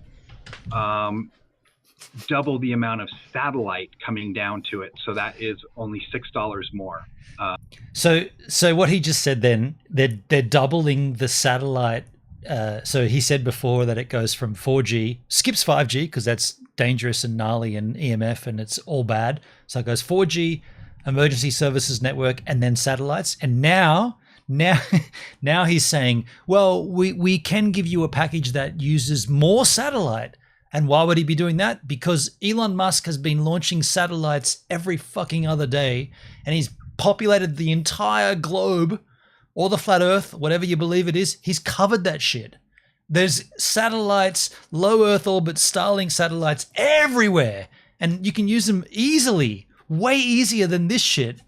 Okay, it's a bit more expensive, but it's still kind of early days for Starlink. It's a little bit more expensive. These guys are trying to get under the radar, get in there quick with a hardware device that does the same thing, charge a little bit less for it, and make a killing.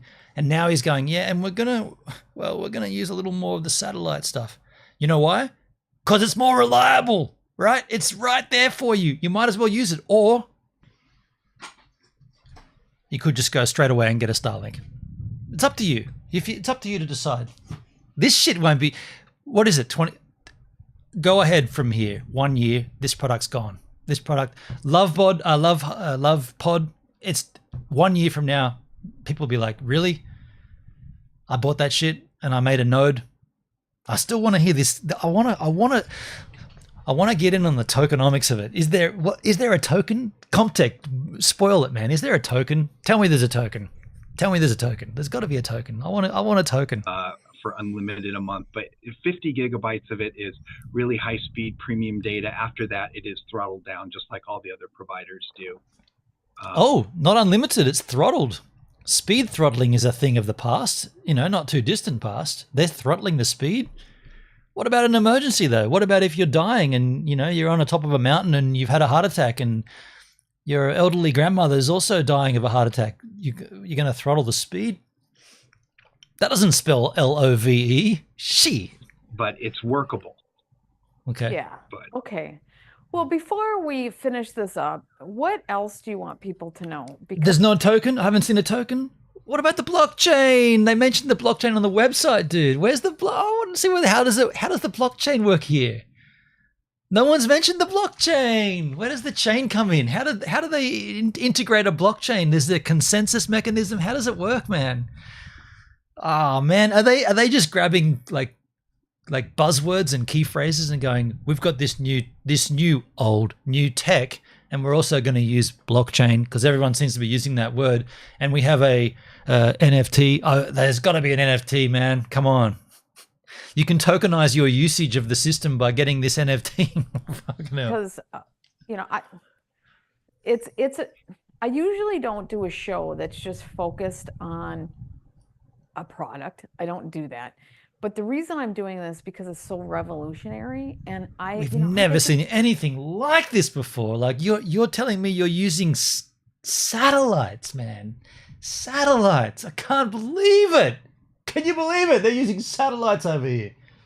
That whole 10-part series, there's whole doctors out there all talking about EMF. It's a big deal. He's going, is she really gonna hit the EMF thing again? We've already done the EMF. We don't use 5G. He's just coming forward going, no more EMF talk. We've done this. He's in the chat to Snoop Dogg going, man, is she really gonna hit EMF again? Man, we've just rewind. We've already done this.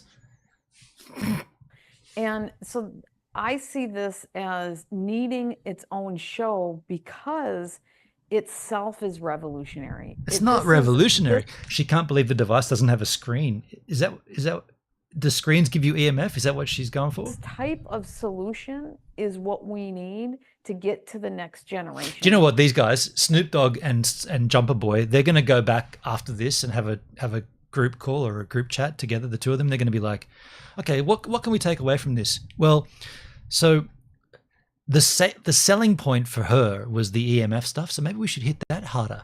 Maybe the next time we do a panel discussion with some Yahoo on the internet, we should just really hit this EMF thing, because that seemed to be what she wanted to keep coming back to. Forget our service and our product, because we know, and these guys know, we know that we're trying to fill a market that's already been filled, but there is a small gap there at this point. But we know that it's closing up.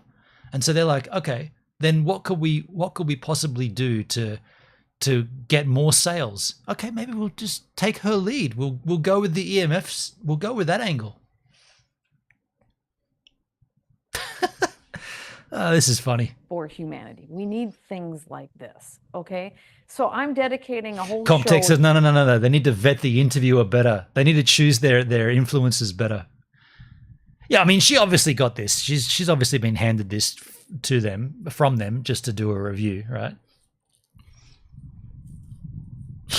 It's pretty funny. And again, Comtech, I know you're good, but I'm not throwing shade at you or your sister who uses the product.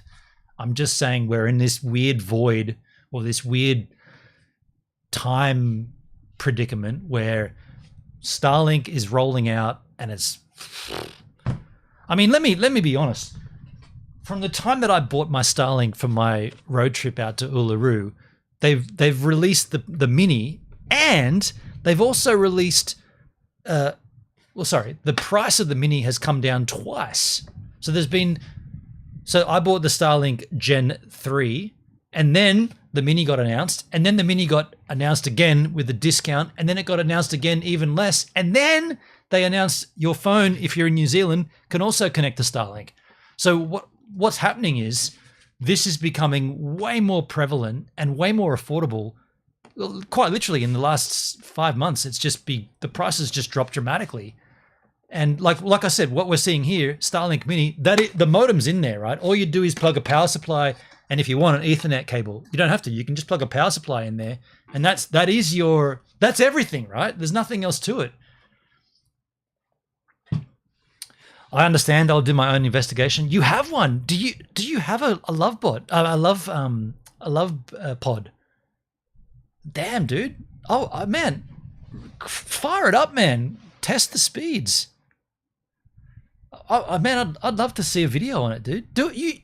Comptech, you should make a video. There's no one on YouTube doing them. Do a video on the L.O.V.E pod. No one else is doing it. Just to this, because it's so important. So what is it that you want people to know before we finish this up? Can I go first on this one, Errol? Right ahead. Go ahead, Steve. I'd like you to end the show.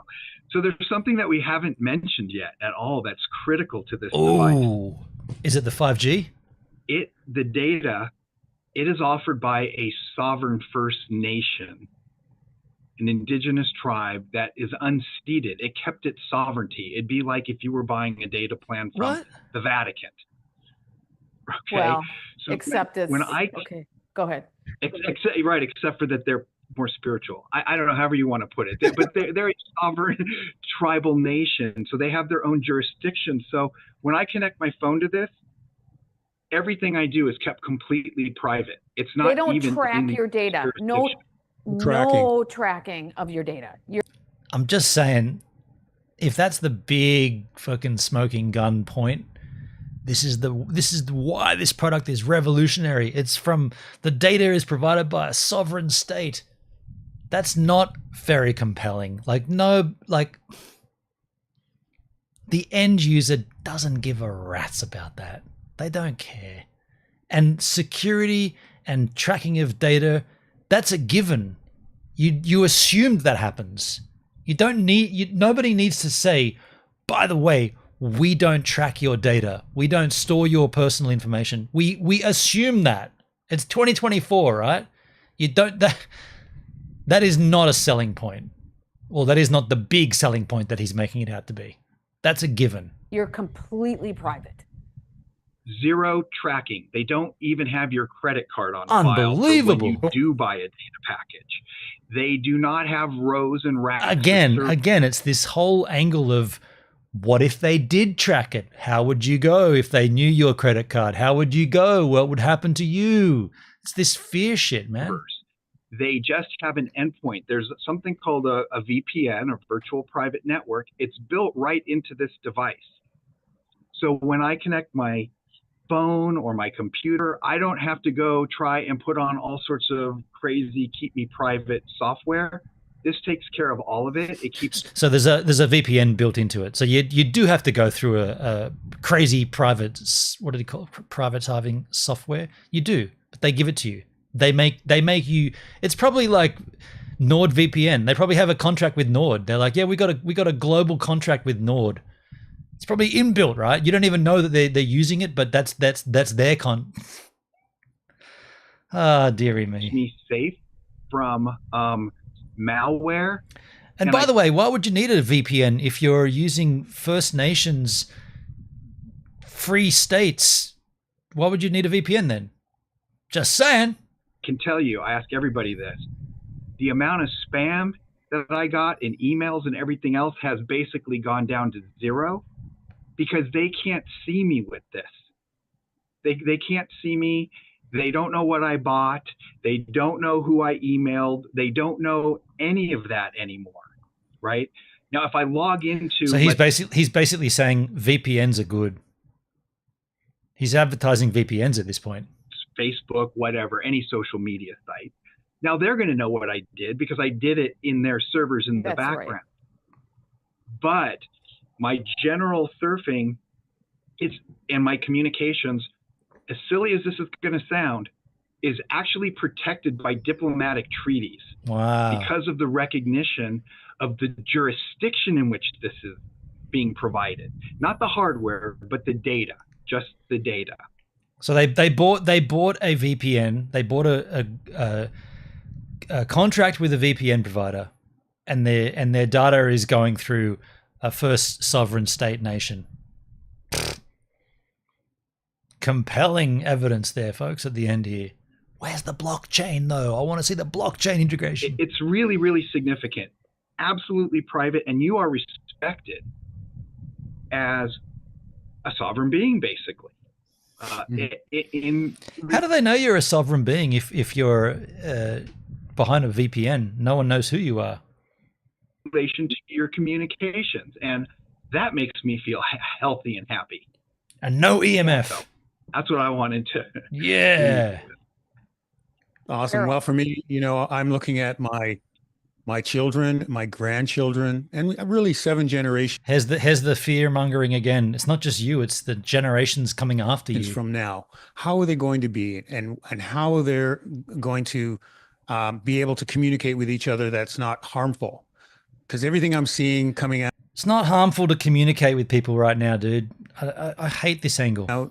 Well, except for what we're doing is some way harming. So every other technology out there is harmful to humans, but not us. We're good. We're clean. What a load of shit. People to get whatever they want, and that's not fair. First of all, I mean, I'm as a musician, and I know this is so great because it's using sound technology actually to do what it's doing. What? And Chief can get into that kind of stuff. It's very, very deep, but I know that it's not going to hurt anybody. I say that, yeah. Did he say sound as in audio, or did he mean like sound as in it's legit? It does take in 5G, does this thing with it, and spits out rainbows and unicorns for everybody. So it's not going to harm anyone. Whoa. Did he just say it? What did he say about 5G? I paused it. Technology actually to do what it's doing. He said it uses sound technology. So great because it's using sound technology actually to do what it's doing. And Chief can get into that kind of stuff. It's very, very deep, but I know that it's not going to hurt anybody. I say that, yeah, it does take in 5G, does this thing with it, and spits out rainbows and unicorns. What the fuck? What the fuck? Rewind. What did he just say? It does take in 5G, does this thing with it, and spits out rainbows. Are you fucking kidding me? After all this, it takes in 5G? What the fuck, dudes? It actually takes in 5G. It takes a 5G signal and then it morphs it and spits it back out. She's just going. Am I wrong? Am I missing the point here? Comtech, I think he means good technology, not audio. But did he just acknowledge that this device actually connects to the 5G networks? I mean, unless my brain is like, maybe I need better healthcare or something, but am I missing that? Did he just say that it does use 5G? He did, didn't he? He pretty much did. Let's go back. Very, very deep, but I know that it's not going to hurt anybody.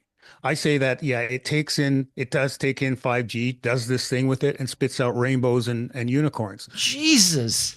After, what is this, a 50-minute video, 40-minute video? This woman's been harping on about how 5G is so bad and EMF and all that shit and how this product is so revolutionary because it doesn't touch 5G. And an old mate with the sweater at the top there, he's been saying, we just use the 4G and then we use the emergency broadcasting services and then we go to the satellite. Now, Snoop G says it uses 5G, but we morph it together. And it spits out rainbows and unicorns. Oh my God. This is the best way to end this video. You guys just fucking walked your product off the edge of a bridge and went, we don't need this anymore. This is comical. Come on, man. Comtech, you gotta be, this is comical right now. He's just saying, he just said that it does use 5G. He just acknowledged all the shit that, everything that this woman has been saying about how this is a great product. He's just gone, oh no, it actually does use 5G.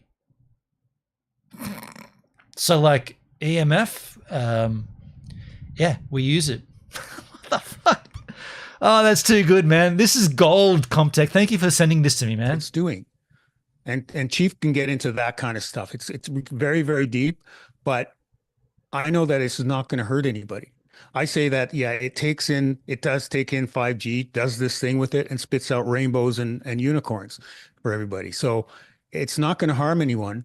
And so he's basically saying the thing that you and Sarah Jessica Aniston, what she believes as evil, 5G, well, we're here to tell you that we use it, but we fix it. So it's not going to be a health detriment to you. This is too good, man. Try to get through the rest of the video. There's only 4 minutes left of this to go, dude. It's already hit its climax, man. I might need a little rest and a little lay down to get back into this because it's already climaxed for me. That is too good, man. Like, look at Sweater Boy. He's laughing because he knows that the Snoop Dogg's just fucked this up. Hey, he knows. Look at him laughing at the top there. And Sarah Jessica Aniston, she's like, so I am getting electrically magnified by this thing, but you're telling me it's going to be okay? Maybe we got all this wrong. Maybe 5G's not that bad for you. Like, I got to hear it one more time. It's very, very deep, but I know that it's not going to hurt anybody. I say that, yeah, it does take in 5G, does this thing with it, and spits out rainbows and unicorns. Love the rainbow. For everybody. So it's not going to harm anyone. And you have it for any kind of emergency or anytime you're traveling, and anytime you're in a, you don't want your privacy to be taken, doesn't track you, doesn't trace you. So it's the perfect gift for some. Look at Sweater Boy. Sweater Boy's just got a death stare. He's like, did you just say we used 5G? Are you kidding me, dude? Of all the meetings we had, we said that we were never going to mention that. Now you're telling them that we're actually using 5G. And here we are on a podcast with this woman. Look at her eyes right now. She's like, are you actually telling me you use 5G for this shit? And here I've given you guys 50 minutes on my podcast and you're actually using 5G? She's thwarted right now. She's like, fuck. The whole premise of my podcast, electromagnetic fuck up.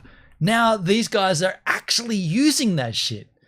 Why would he say rainbows and unicorns? Yeah, I don't know. It's strange. I guess it's to present that it's safe because it's like, it's fun and it's the young kids. Like, it's positive. I don't know, but she's up there she's seething right now. She's like, quick, turn it off. It actually uses the 5G. Cut it. It uses the 5G. They just told us. Cut it. Turn it off. She can't believe it, man. Somebody, I'm definitely giving one of these to my daughter and another one to my son. So it's safe. If he gives it to his daughter and son, it's got to be safe, right? That they can have that peace of mind. It's really a peace of mind. And this one does 4G, but you have one that it's at the city level and bigger ones that bring in 5G. And then so now, what the fuck, dude? Now she's like, oh, so there's another one that has 5G. If she had any integrity, this is where she'd hit back. If she was actually a reporter, I don't know what she is. I probably shouldn't assume, but if she had any integrity, she would be saying, hold on a sec, rewind a bit. Are you saying that you do use 5G? Because I thought you didn't. But she's glazing over it and going, oh, there's a bigger one that uses 5G. No. He said they all use 5G. He did.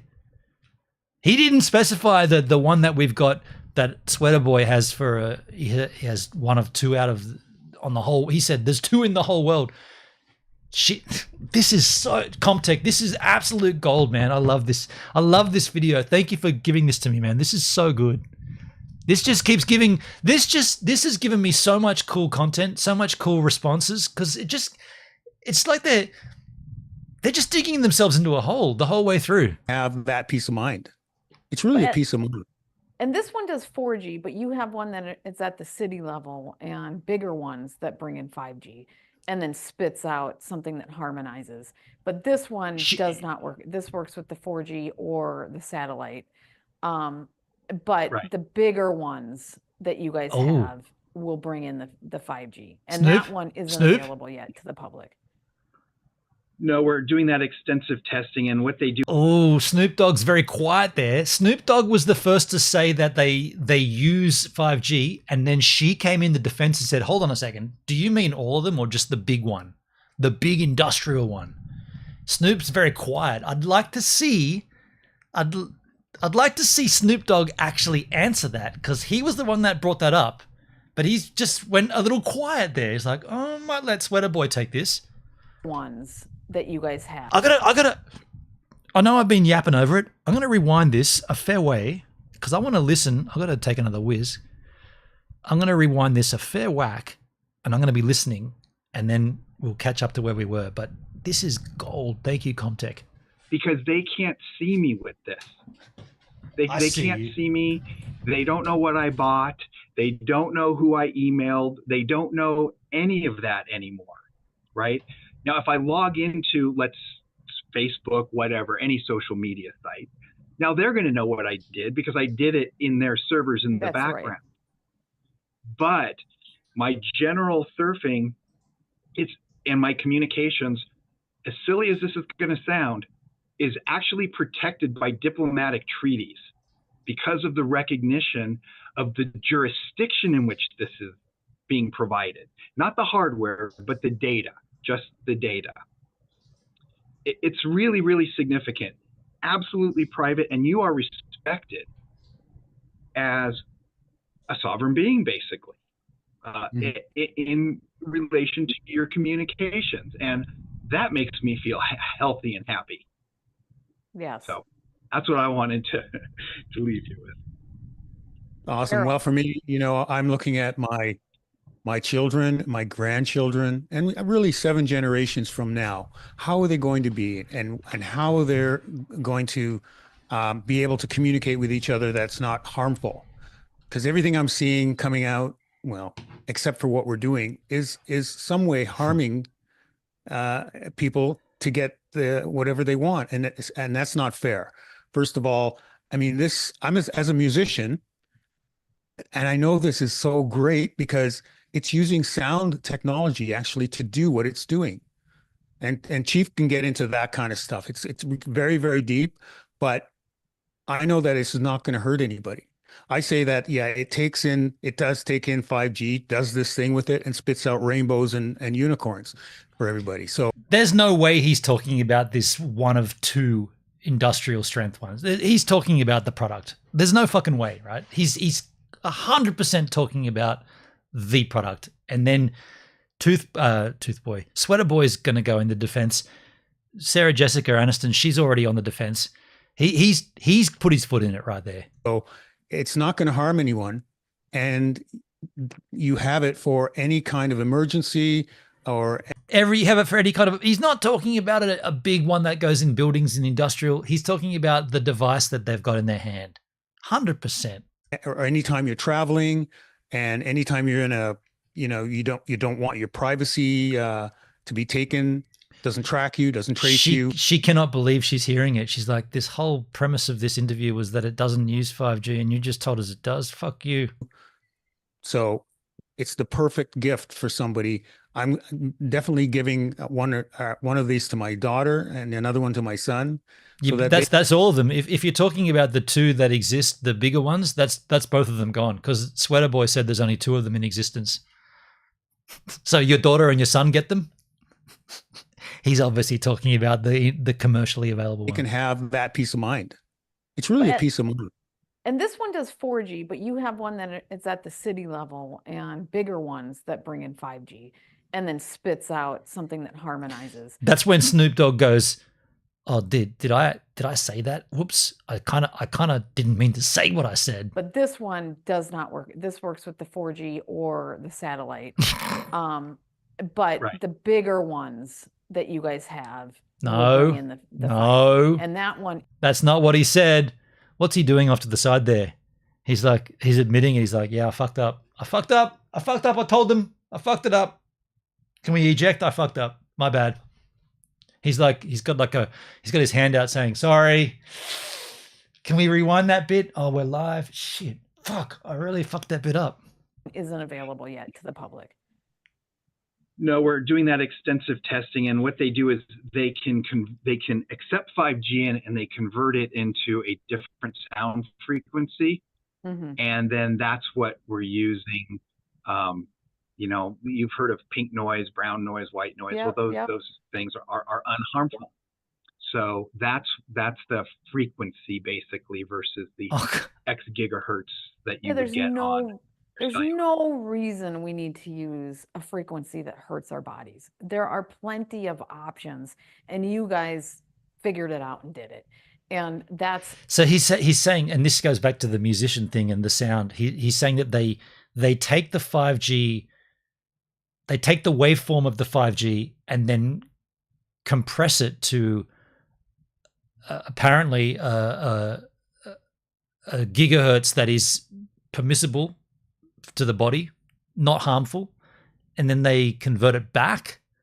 So it's a codec, right? It's a code. It's importing and it's converting and it's reconverting. That's funny. But only in the industrial ones, not in the ones that you can buy now, because they don't, like, you don't use 5G there, right? Those are super bad, those 5G ones. It's fantastic. There's no reason, because it's sending zeros and ones. It's sending packets. You don't need to have a frequency that hurts us. Use a frequency that doesn't hurt us, and the 0-1 thing works on any of those frequencies. So it's fantastic. I really, really appreciate. She just said, use a frequency that doesn't hurt us. And then she said, any of those frequencies don't hurt us. Did I hear that right? You guys figured it out and did it. And that's fantastic. There's no reason, because it's sending zeros and ones. It's sending packets. You don't need to have a frequency that hurts us. Use a frequency that doesn't hurt us. And the 0-1 thing works on any of those frequencies. So it's fantastic. Yeah. I really... It's baffling. What frequency is it outputting? Yeah, I mean, they haven't said what frequency it is. Yeah, and if you start going down that avenue, Netskis, you're going to hit a brick wall, because they've decided, these people that believe this crap, they've decided that certain frequencies are bad. They've decided that. Yet the science shows that it's not the case. Yet they've decided. So is it on the mesh Wi-Fi?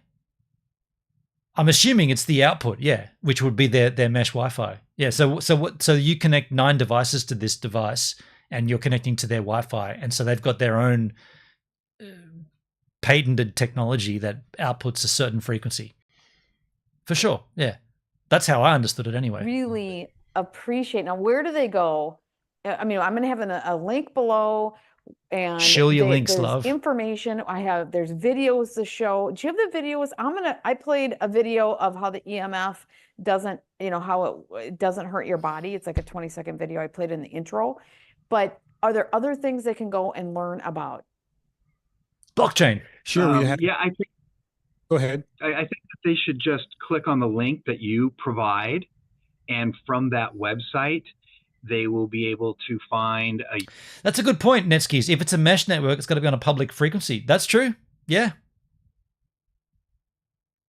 There must be a spectrum of frequencies that are available, though, that are available to use. And I guess they just choose one that they've determined to be okay. Like within the sphere of available frequencies, and in that spectrum, there's a level, or there's a up or down on the range, and I guess they've just chosen what they determine to be this level is safe, and as long as it falls in that publicly available frequencies, then yeah. But you're right, dude. Yeah. A YouTube page with a variety of there's a ton of FAQs. We went really, really deep beyond the normal frequently asked questions. So if you're a neophyte with technology, or did he just say there's a ton of FAQs? Man, we were on their website. Before. Here's the FAQs. There's 2 FAQs. He just said that there's a few videos there. I'm keen. We'll just finish this, but then where is it? Here we go. It's almost over. If you're a super technical engineer, we should have answers there for you. And if we don't have the information you're looking for, there's a contact button, and you just get in contact with us, and we'll get back to you. That's excellent. Thank you so much, and thank you for focusing. Did they say how far the device can transmit on the mesh? No, but I'm sure that's in the FAQ. On this, I think, like I said, I know this.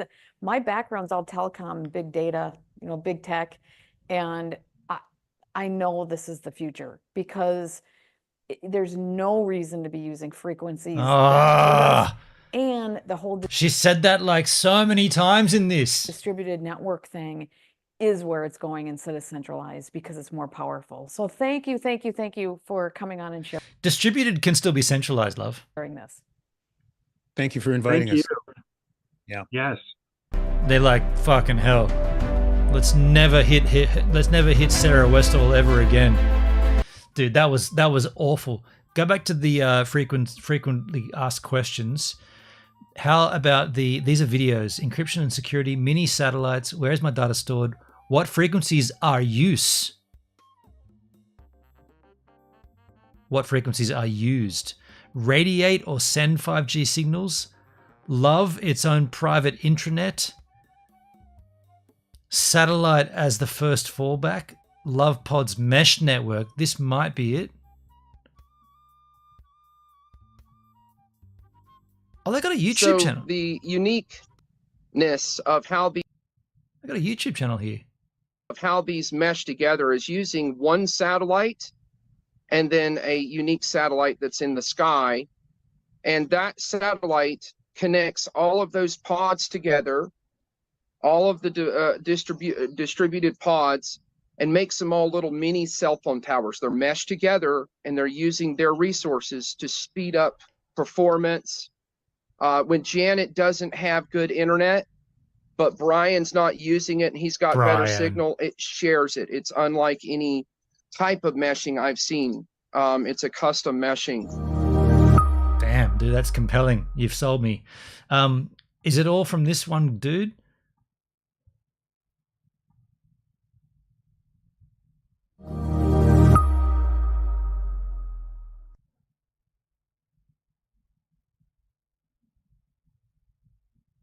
So every electronic device has a radiating footprint of some sort, right?